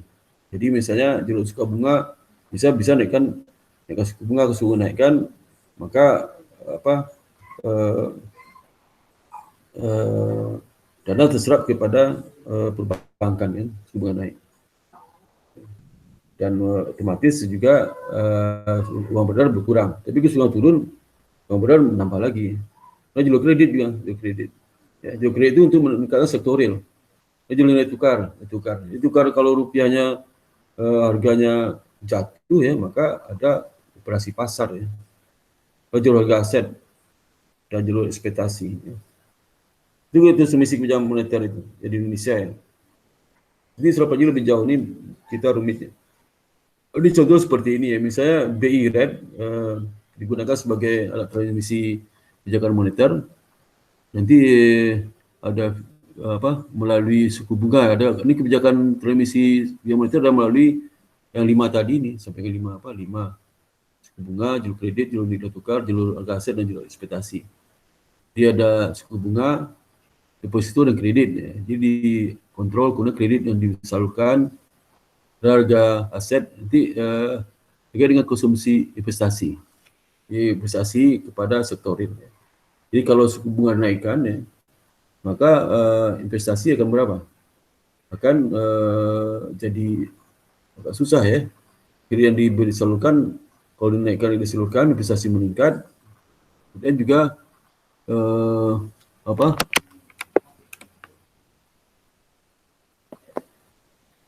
ini agak kelihatan ya. Jadi target akhirnya adalah inflasi. Kalau ditukar sama ditukar Kita tengok ekspor. Kalau seandainya nilai tukar rupiah melemah. Kalau melemah kan berarti ekspor naik gitu. Melemah. Impor turun ya. Karena kalau melemah kan harga barang Indonesia kan jadi tinggi di rupiah. Tapi begitu diturunkan rupiah itu, begitu rupiahnya menguat maka impor meningkat, ekspor turun ya. Jadi defisit. Jadi ada instrumen itu bisa digunakan untuk menekan inflasi juga ya. Jadi kalau inflasi naik berarti apa? Maka ekspor harus dikurangi inflasi naik supaya nanti kebutuhan dalam negeri terkait kebutuhan barang-barang itu jadi bisa terpenuhi, jadi gaji turun ya. Tapi kalau ekspor naik kan terjadi kelangkaan itu, maka inflasi naik juga ya. Jadi ada instrumen inilah. Jadi bagaimana mekanisme kerjanya itu Bank Indonesia lebih tahu ya, karena hitungannya lebih tepat, dia lebih tahu. Kemudian berikutnya lah regulasi terkait mendukung sektor penting secara nasional seperti perumahan dan pertanian. Jadi kalau di Amerika mungkin saat itu mendukung peningkatan sektor perumahan dan pertanian. Misalnya ini di Amerika ya. Dan kalau di Indonesia ya, regulasi alokasi masa COVID oleh Bank Indonesia, seperti misal di Peraturan Bank Indonesia nomor 22 April 2020, tentang insentif bagi bank yang memberikan penyediaan dana untuk kegiatan ekonomi tertentu dan mendukung penanganan dampak perekonomian akibat wabah virus corona mulai tanggal 1 April 2020. Nah itu apa? Bank Indonesia memberikan insentif bagi bank yang melakukan penyediaan dana untuk kegiatan ekonomi tertentu berupa kegiatan ekspor. Jadi digenjot supaya ekspor naik, jadi bank itu harus baik aktivitas ekspor. Jadi misalnya kalau ekspor itu kan dalam bentuk ekspor ya. Dan bagaimana bank itu memberikan stimulus kepada ekspor itu untuk melakukan ekspor sebanyak mungkin dengan menurunkan komisinya dan sebagainya. Lalu kegiatan impor ya, impor barang, kegiatan UMKM, dan itu kegiatan ekonomi pada sektor prioritas lainnya oleh Bank Indonesia. Jadi insentif bagi bank tersebut berupa kelonggaran atas kewajiban pemenuhan giro wajib minimum dan rupiah wajib dipenuhi secara harian. Karena kenapa diberikan insentif untuk giro wajib minimum? Karena supaya bank itu banyak dana disalurkan bagi kegiatan ekspor, impor, UMKM, dan ekonomi pada sektor prioritas lain. Ya kalau banyak kan giro wajib minimum bisa ketentuan. Misal contoh giro wajib minimum itu bisa ada sekitar 8% misal contoh. Sehingga ada dana kalau di BRI itu kan mungkin dana P3 ada sekitar 800 triliun ada. Lagi 8%. Kan 36 triliun itu dana nganggur di giro wajib minimum. Nah, dia bisa dari 38 triliun itu bisa dipakai 2 triliun untuk memenuhi meningkatkan kegiatan ekspor, impor, UKM. Jadi bank itu punya alasan, kenapa giro wajib minimumnya kurang nih? Ya karena meningkatkan kegiatan ekspor, impor, UMKM dan sebagainya. Dalam peraturan perlindungan konsumen juga di Amerika juga ada ya, dalam bentuk Community Reinvestment Arts, undang-undang pengungkapan politik rumah. Efek pada regulasi bersih ini terkait dengan produksi info sebanyak 31 juta transaksi ini kalau di Amerika ya. Potensi perluasan peraturan. Nah, kebagian dengan di Indonesia ya. Indonesia itu ada PJK nomor 1 2013 tanggal 6 Juli tentang perlindungan konsumen pada sektor jasa keuangan. Jadi isinya apa? Perlindungan konsumen menerapkan prinsip-prinsip transparansi. Jadi bank harus transparan keuangannya, produknya, ketentuan produk, persyaratan harus transparansi. Tidak boleh misalnya salah syarat yang menimbulkan kewajiban di nasabah guna tadi bikin tulis kecil sehingga bisa dibaca. Dan perlakuan yang adil, keandalan, kerahasiaan dan keamanan data informasi konsumen, penanganan pengaduan serta penyelesaian sengketa konsumen secara sederhana, cepat dan biaya terjangkau. Jadi pelaku usaha sektor jasa keuangan diwajibkan membentuk unit kerja atau menunjuk pejabat untuk menangani fungsi pelayanan dan penyelesaian pengaduan. Diwajibkan kemudian memiliki sistem pengendalian internal terkait dengan perlindungan konsumen, memiliki dan menerapkan kebijakan dan prosedur tertulis perlindungan konsumen, melakukan pelatihan untuk karyawan yang memenuhi kriteria. Jadi kalau yang dicek customer service itu yang kalau di bank ya, terus dilakukan pelatihan tuh ya, pelatihan bagaimana melayani nasabah ya, pelayanan prima lah ya, lakukan pengawasan pelaksanaan pelayanan dan penyelesaian pengaduan konsumen. Kalau konsumen mengadukan, pada siapa harus menghadap di bank. Jangan sampai nggak ada bagian yang menangani itu. Dan terkait dengan penyusunan laporan kepada otoritas dan jasa keuangan, harus ditransparan juga. Dan pelaku usaha jasa keuangan yang melanggar ketentuan dalam penjagaan tersebut. Dan regulasi peraturan perlindungan investor, perlindungan terhadap penyalahgunaan seperti perdagangan insider trading, lack of disclosure, kurangnya pengungkapan, penyalahgunaan jabatan, pelanggaran tanggung jawab fidusiar. Legislasi kunci adalah Security Heart, undang perusahaan investasi pada tahun 1940. Kita ada juga undang sini. Kemudian nanti regulasi bagaimana tingkat kehambatan masuk mempengaruhi profitabilitas dan nilai piagam. Kemudian menentukan bentuk kita yang diizinkannya. Kemudian ada perubahan dinamik dari specialness itu. Di Amerika Serikat sekarang adalah penurunan pangsa lembaga penyimpanan. Nah, itu juga karena banyak industri lain yang tumbuh. Seperti kalau di Indonesia kan seperti Gojek ya.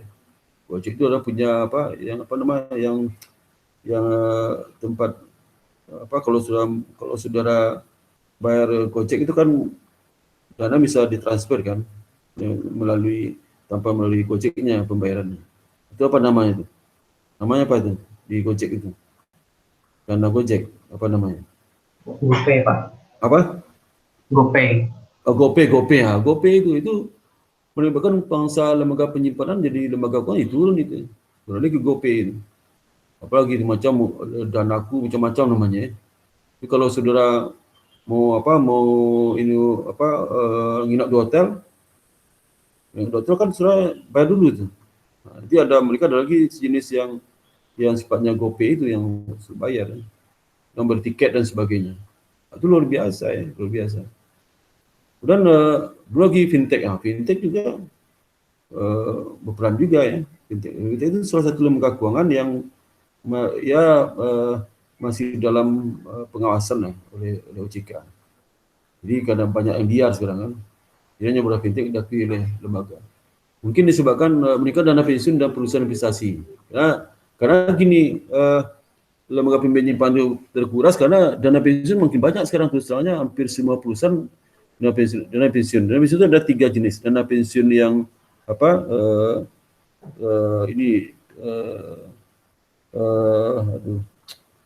DPLK, dana pensiun lembaga keuangan ya, DPLK. Ada juga dana pensiun yang keluar sendiri oleh perusahaan itu, yang sifatnya adalah dana pensiun simpanan iuran pasti sama kontribusi pasti, ya, iuran pasti sama habis lagi lupa. Jadi ada 2 jenis ya, yang iuran pasti itu, yang kontribusi pasti. Itu biasanya iuran kan dibayar oleh si pemberi kerja, risiko tanggung oleh pemberi kerja. Kalau uang iuran nggak cukup ya, uang pensiun nggak cukup, misalnya contohnya kalau dibentuk dana pensiun 100 miliar ya. Kemudian ada aset pensiun, pada saat kalau pensiun ternyata jumlah pensiun lebih 100 miliar, bisa 130 miliar kan kurang dananya. Nah, itu tanggung perusahaan. Tapi kalau dia iuran pasti itu risiko ditanggung oleh si peserta. Maka perusahaan sekarang banyak mengalihkan jenis pensiunnya ke iuran pasti. Bukan manfaat pasif, bukan manfaat pasti, iuran pasti. Manfaat pasti seperti itu, risiko tanggung perusahaan. Nah, makin banyak sekarang, maka waktu saya uji di OJK itu ada kecenderungan seperti itu ya. Makin banyak jenis pensiun yang iuran pasti itu. Dan perubahan teknologi mempengaruhi penyampaian layanan keuangan dan masalah regulasi. Mungkin disebabkan oleh perubahan regulasi bersih yang dikenakan pada lembaga keuangan tempat penyimpanan. Dan perubahan net regulation ini sudah baca apa maksud net regulation. Lalu ada perubahan teknologi mempengaruhi penyampaian layanan keuangan dan masalah regulasi. Potensi regulasi untuk diperluas ke hedge fund ya. Akibat bencana manajemen modal jangka panjang. Jadi potensi regulasi ini diperluas ke nilai dari dana itu. Nah, ke depan itu lemahnya public trust ya. Jadi mulai turun ke masyarakat. Jadi sekarang itu sudah lihat itu pemerintah itu berusaha sekuat mungkin jangan sampai lembaga perbankan itu turun kepercayaan dari masyarakat. Jadi segala informasi terkaitnya akan menjatuhkan nama perbankan itu diusahakan supaya jangan masyarakat tahu. Ada bank-bank yang mau ditutup, masyarakat sampai jangan tahu. Beda tuh zaman Soeharto dulu bank yang ditutup itu langsung diumumkan, waduh gempar ya, gempar. Kalau sekarang enggak. Sekarang mungkin nggak tahu selama sejak tahun 2010 sampai tahun sekarang berapa banyak bank yang tutup. Masalah nggak tahu. Berapa banyak bank di merger. Masalah nggak tahu. Itu untuk menjaga kestabilan dalam sistem keuangan Indonesia ini. Karena dampaknya sistemnya kemana-mana itu. Nah, dan juga jangan menurunkan public trust ya, terhadap lembaga keuangan, lembaga perbankan. Lembaga perbankan itu kalau public trust turun, aduh habis tuh perbankan. Dan confidence, tinggal capai diri, kompetensi dari publik itu memiliki dana di bank itu mulai turun. Jadi bisa mendorong disintermediasi, mendorong fungsi bank itu sendiri. Jadi nggak mau lagi nyimpan dana di bank ya, sehingga fungsi intermediari dari perbankan turun, sehingga tidak bisa lagi punya dana untuk dilakukan kepada debitur dia untuk membiayai investasi keberikan dan sebagainya. Nah, peningkatan aktivitas merger dalam dan lintas sektoral, ya. Jadi ada kecenderungan sekarang merger meningkat ya. Jadi merger itu baik satu sektor atau lintas sektor, sebenarnya merger bank dengan asuransi itu bisa terjadi. Sekarang kita banyak bank sama bank ya. Tapi bisa jadi merger antara lintas sektor, merger berskala besar seperti JP Morgan dan Chase dan serta Bank One Office Chicago. Ya, nah itu juga lintas sektoral. Jadi misal dana pensiun, bank asuransi kita memungkinkan seperti itu. Dan pertumbuhan dalam perdagangan online dan fintech, ya ini juga luar biasa ya, luar biasa ini menyebabkan terbulasnya aktivitas lembaga depositori atau lembaga perbankan. Nah, global isu yang terkait dengan isu global meningkatnya persaingan dari lembaga keuangan asing di dalam luar negeri. Jadi seperti Indonesia kan sudah dibuka keran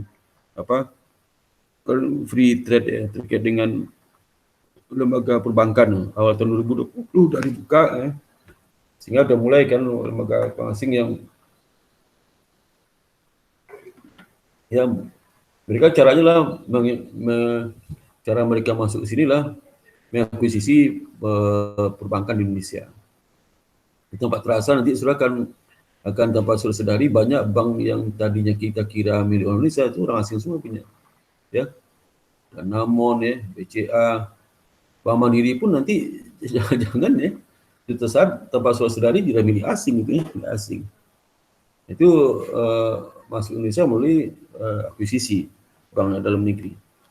Maka caranya ada strategi penting sepanjang pemerintah itu masih membela kepentingan nasional itu mungkin nggak terjadi. Tapi kalau pemerintah tidak membela kepentingan nasional, membela kepentingan jangka pendek ya, atau kepentingan identitas ya, maka terjadilah dapat terasa sudah akan kaget ya. Oh, ternyata bank-bank asing tadi bank memiliki pengusaha Indonesia atau milik pemerintah. Itu berarti menggabungkan sektor jasa keuangan yang sebelumnya terpisah. Nah, itu sektor jasa keuangan. Jadi seperti tadi itu asuransi gabung dengan perbankan. Indonesia belum pernah itu. Ada nggak itu? Ada nggak penggabungan sektor jasa keuangan sebelum terpisah? Jasa lembaga keuangan bank digabung dengan asuransi ada nggak? Ya. Jadi kayaknya nggak ada karena masing-masing ada ketentuan berlaku. Ya. Ini di Amerika sudah terjadi seperti itu. Ya. Terjadi. Karena tidak ada kaitannya. Kalau tidak penggabungan dalam bentuk kepemilikannya. Maupun sendiri mereka itu.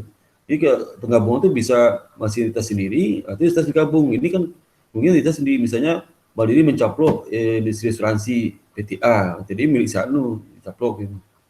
Sehingga terjadi konglomerasi di sektor jasa keuangan. Ya.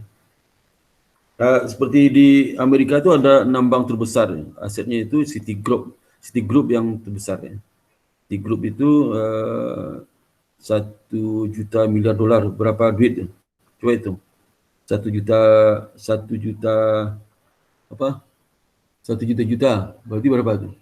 1.907 dolar ya. Jadi 1 miliar dolar itu berapa? Ini kalau 1 juta kan 7M 1000, ini 1000 miliar kan? 1000 miliar dolar.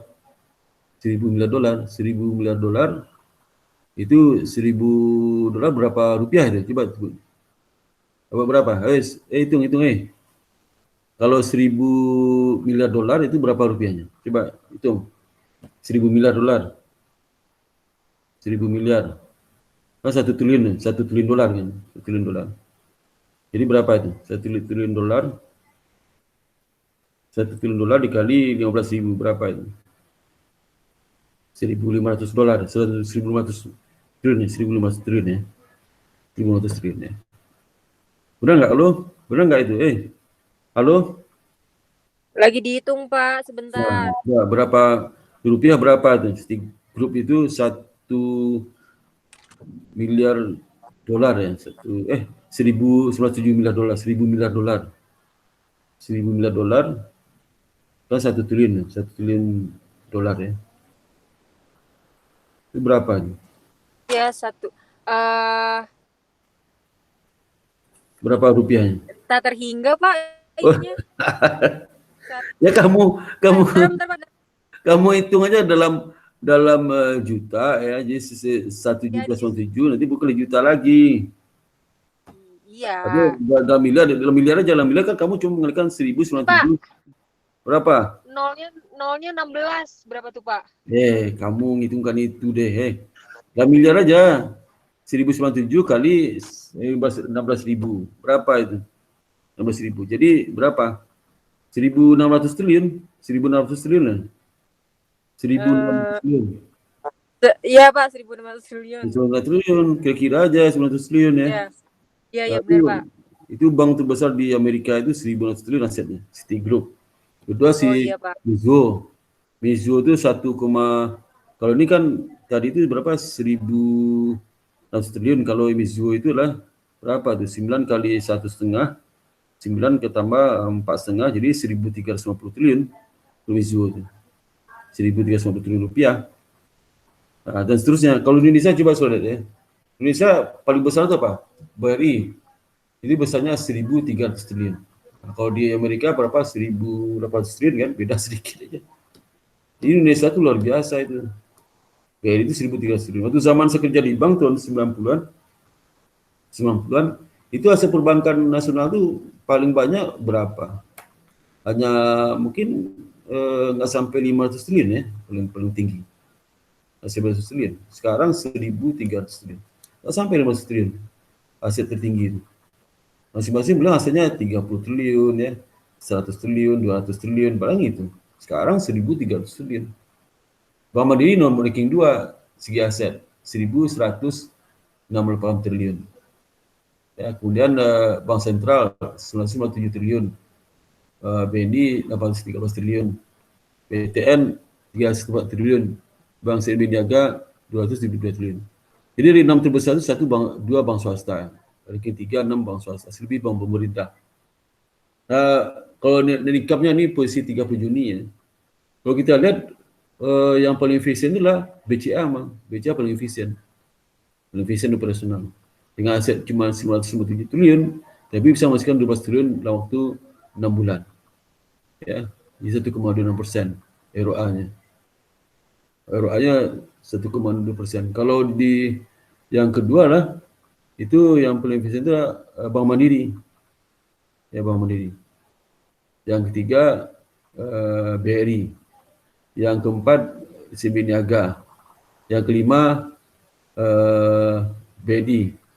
Yang keenam BTN. BTN paling tidak efisien.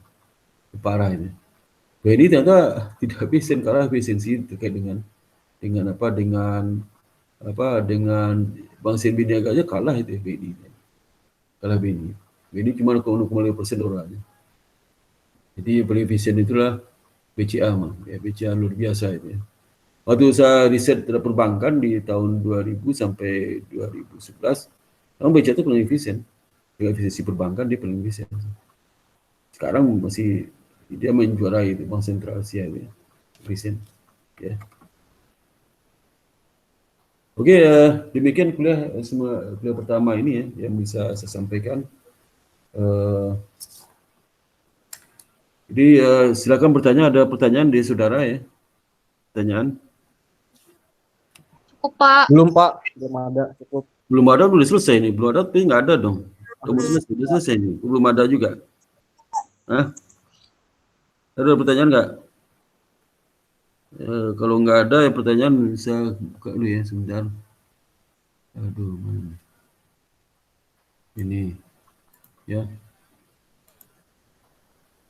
Ya. Pak, kok itu gambarnya orang lompat sih, Pak? Apa? Kok itu gambarnya orang lompat? Itu risiko, gambar risiko itu namanya. Risiko kan, itu risiko artinya ya. Itu Bapak, Pak. Oke, buka video semua, buka video. Buka video, Pak. Buka videonya. Bapak, saya nggak pakai kerudungan, Pak. Saya pakai kerudungan dulu, bentar, Pak. Buka, Emang kenapa kok dibuka video, Pak? cepat buka. Buka videonya. Udah. Mandi, Pak. Maksudnya aktifin kamera, Pak. Buka videonya. Udah. Pak, aku belum mandi, Pak. Mandi Udah, Pak, lah. aku. Mau dimandiin dulu. Mau dimandiin. Mandiin Neno, Pak. Pakai kembang. Waduh, jangan berkembang pakai daun itu, daun apa? Daun pisang. Daun kelor Pak, daun kelor. Nah, daun kelor aja, daun kelor. Daun kelor, Bapak, bukan daun kelor. Ya, itu. Siapa yang belum mandi sini? Masa belum mandi? Besok mandi habis kuliah batas bau banget laptop saya nih. Laptop saya bau jadi. Bapak, Laptop saya jadi bau. Guyur aja Pak, guyur yang belum mandi guyur. Iya. Bapak Mandi. keluar balado. Telur balado ya. Banyak. Okta minta dimandiin, Pak. Itu Pak, si numpang Nino video buka anunya, videonya. Neno nggak pakai baju, Pak. Ya. Justru dibuka, enggak pakai baju justru dibuka itu videonya. Neno, buka aja, Neno. Astagfirullah. Iya, makanya jangan pakai baju lagi kuliahnya. Ya. Jangan, Pak. Ini banyak yang di bawah umur. Ya, emang kamu di atas umur, Mang? Neno udah 28 tahun. Iya, makanya. Saya udah Neno punya nggak ada umur. Neno nggak ada umurnya, Pak. Ini buka videonya. Gae, Pak. Bapak, Buka Neno videonya. lagi. Bapak, dengerin aku. Pak, belum dulu. mandi, Pak. Ntar aja deh besok. Apa? Bapak, dengerin aku dulu. Neno lah gae.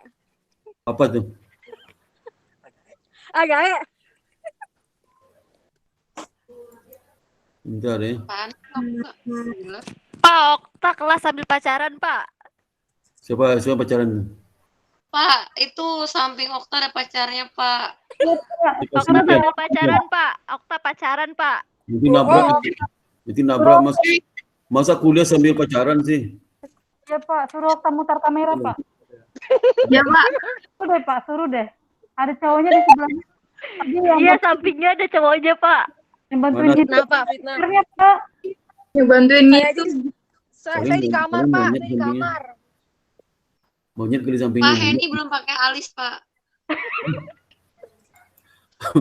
Bang alis nggak ada selama ini. Botak. Bangke. Ya. Ya. Tahu kan gue jadinya. Bapak, Neno nggak keramasan, Pak. Rambutnya gimbal.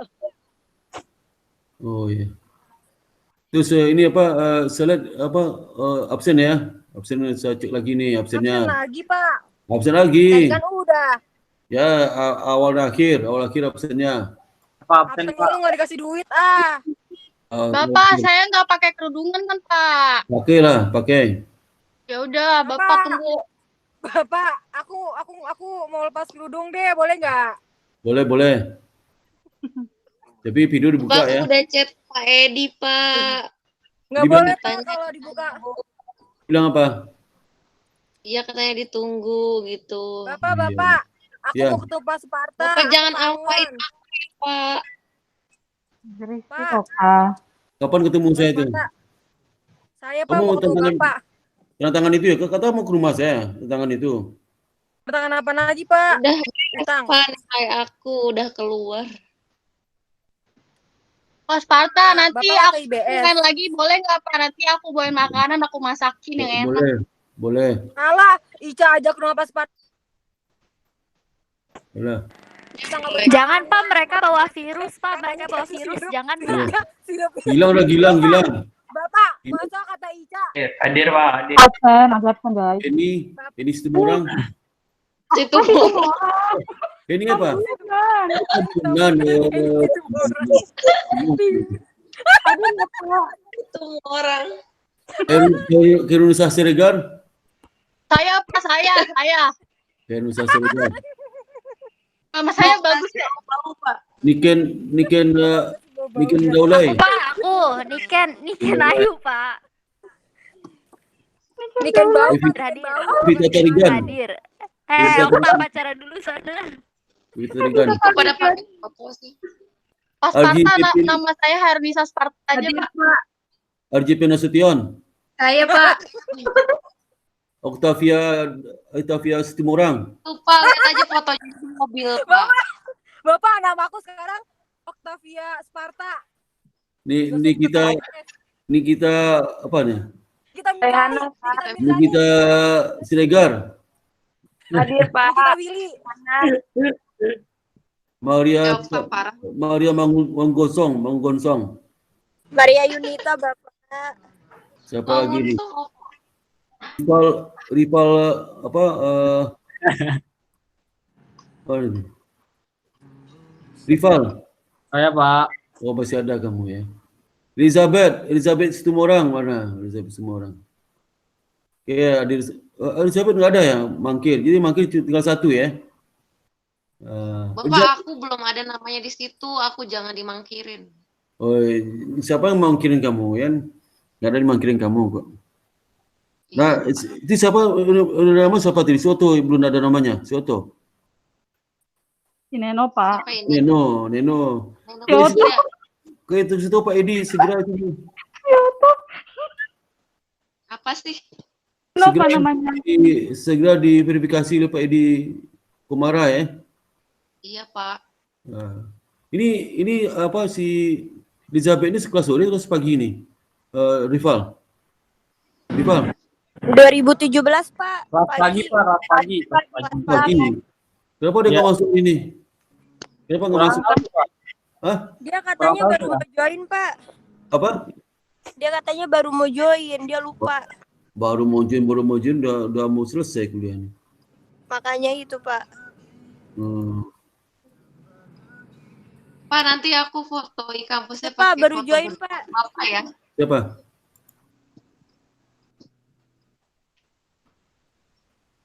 Kok pas Sparta live sih, Pak? Apa? Halo? Bapak nih live mulu deh. Halo, Halo ya? Bapak live Ini- mulu sih. Ya. Oke, ada pertanyaan sampai di sini? Ada pertanyaan nggak? Nggak ada Pak, Belum cukup. ada, Pak. Udah, Cukup. Pak, udah. Udah cukup, Pak, cukup. Ya, mudah-mudahan saudara sehat selalu ya. Iya, Murah Pak. rezekinya. Amin. Murah rezekinya. Amin. Murah, Amin. Amin, Bapak juga. Amin. murah dapat jodoh. Mudah-mudahan lancar skripsinya ya, Pak. Amin. Amin. Amin. Udah jadi murah Bapak meriah bisa ya. ketemu Bapak. Ya murah meriah. Ica mau dapat Pak tahun depan. Rival, sehat kamu ya Rival. Ya Pak, amin. Octavia sehat, Maria sehat. Iya, Pak. Bapak sehat ya, Pak. Neno, Ya, Pak. Neno Siregar sehat. Ke Indonesia. Bapak udah cek swab. Bapak udah rapid belum, Pak? Udah rapid saya. Saya nggak, alhamdulillah. Saya bersih saya.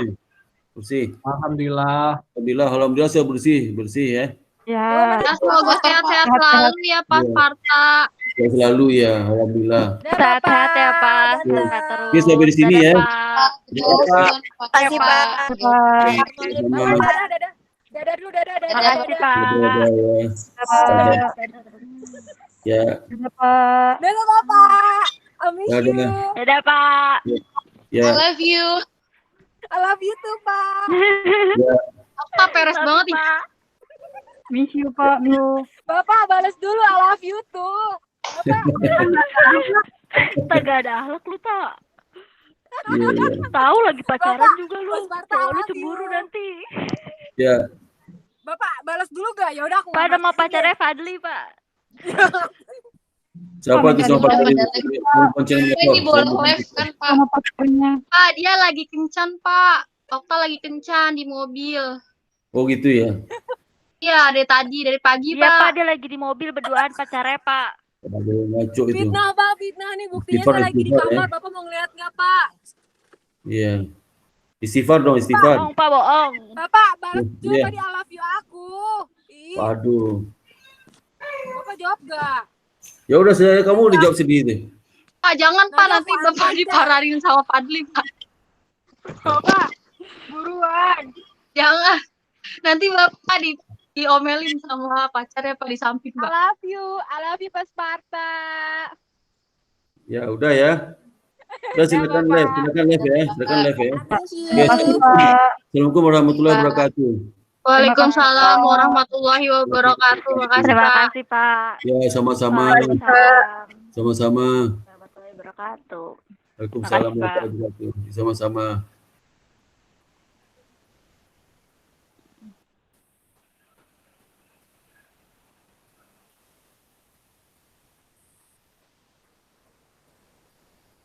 Pagi sore.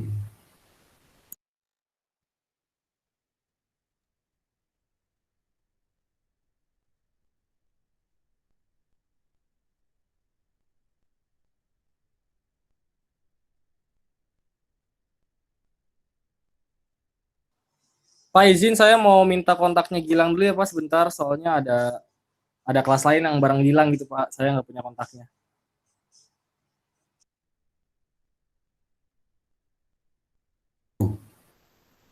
Lu punya kontak silang. Iya Pak, nggak punya Pak, makanya pengen kontakan lewat WA aja. Ini Gilangnya mana nih? Buka video dong. Mana? Ada nggak dia? Dah itu. Kamu nggak pernah lihat saya di kampus? Nggak pernah ketemu saya. Kamu manajemen ya, Gilang? Akun Pak, tapi nggak pernah ngambil kelasnya Bapak. Oh iya, maka nggak pernah ketemu saya. Kalau si Rival Iya. 2 kali. Si Rival 2 kali sih. Ya kan saya kan bimbingan Bapak Pak, kan sering ketemu kita. Oh iya, saya ketemu juga yang PA. Iya Ya. Pak. Ya kalau si Gilang nggak pernah ketemu saya. Iya Pak, baru kali ini ngambil kelasnya Bapak. Baru kali ini ya, Ras. Iya. Ya, berita satu rami lah ya. Oke, sampai di sini ya. Assalamualaikum warahmatullahi wabarakatuh ya. Waalaikumsalam. Live ya. Lang, diet ya Lang ya. Ya, Iya. ya. Oke Pak, makasih. Nggak apa. Itu Lang, diet Lang, WA gue. Bentar. Soalnya ini kelas pengantar ilmu ekonomi nggak ada yang punya kontak lo. Bentar. Lu udah masuk grup WA belum sih? Gue yang bikin tadi, gue yang bikin. Kagak, Pas Sparta udah ngebuat duluan ternyata. Grup apa? Grup Pasparta. Iya, yang kelas ini. Oh belum masuk gue, udah masuk. Gue udah masuk, nanti gue ini deh, gue masuk. Ntar invite gue ya. Ya bentar, gue add dulu. Gua tes dulu deh, tes WA gue deh. Soalnya udah ada tugas dari Pak Bambang. Ya, Bambang, oh iya. Tadi di classroom udah ada tugas, makanya gue pengen ngasih kirim kodenya ke lu. Lu kan gak ada. Gue lupa masuk, mungkin udah 3 minggu ya. Apa? Pak Bambang. Ini ya? Kelas apaan Pak Bambang? Gue lupa. Ekonomi tadi pagi. Ekonomi. Iya pengantar ilmu ekonomi tadi pagi kan lu ada kan? Kagak, gue ngambil ekonomi. Tadi pagi apaan lu? Lu tadi pagi masuk dah kelas? Kagak, gue kagak masuk. Apa? Serius? Gue cuma ini doang hari ini sama nanti sore kayaknya. Tadi pagi lu join apaan? Tadi pagi lu join dah? Ada. Kagak, gue kagak ada kelasnya Pak ini Pak Bambang. Tadi pagi lu. Tadi pagi gue ngeliat muka lu. Soalnya di pagi-pagi sumpah. Di Jitsi. Iya gak sih? Tadi pagi lu kelas gak sih tadi pagi? Jitsi. Gue kagak kelas tadi pagi. Lah, berarti bukan siapa ya? Gue kagak ada kelas pagi. Orang anak-anak yang lain tuh nyadarnya tuh lu juga gitu, Gilang yang belum masuk Gilang gitu. Coba, udah masuk belum? Gua baru masuk. Tolong masukin Lang ke grup. Ya bentar. Gue kagak ada kelas pagi. Jam 7:30 tadi barusan. Kagak, gue kagak ada. Iya, Pak. Lu 18 apa 17 sih apa 16 sih? 16 gue. Oh, 16. Wait. Mana Gue ya? kelasnya Pak Rio doang nanti sore. Serius, tadi pagi lu join loh. Bentar. Masa tadi pagi Kagak. Enggak lu, makanya gue inget, oh si Gilang belum nih. Belum masuk. Terus yang lain juga pada bilang Gilang belum gitu karena apa enggak ada ya? Gue ngecek absen di kampus dulu ya, bentar. Gue cuma ngambil 4 matkul doang hari ini. Semester ini. Cuma perbaikan doang. Iya sama, gue juga perbaikan doang ini. Aduh, gimana sih cara mencetnya anjir?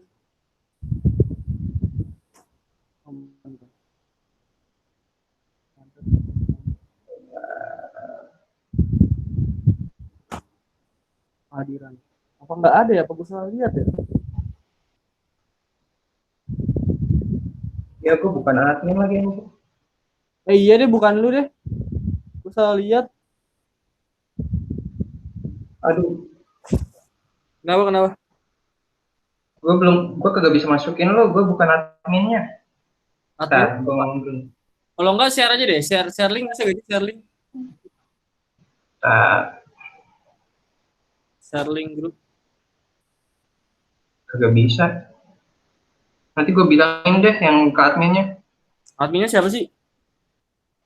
Anak ini kayaknya. Anak karyawan ya? Anak ini deh. Karyawan deh. Kirimin aja kontaknya. Kirim share kontak aja deh. Biar sekarang gua aja ngechat sama Sarah. Oke, bentar.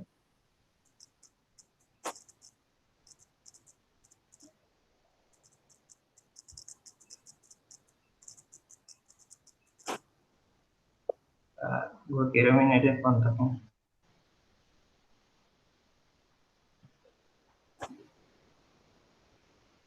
Makanya gue kaget lu ngomong gue ada kelas pagi kaget.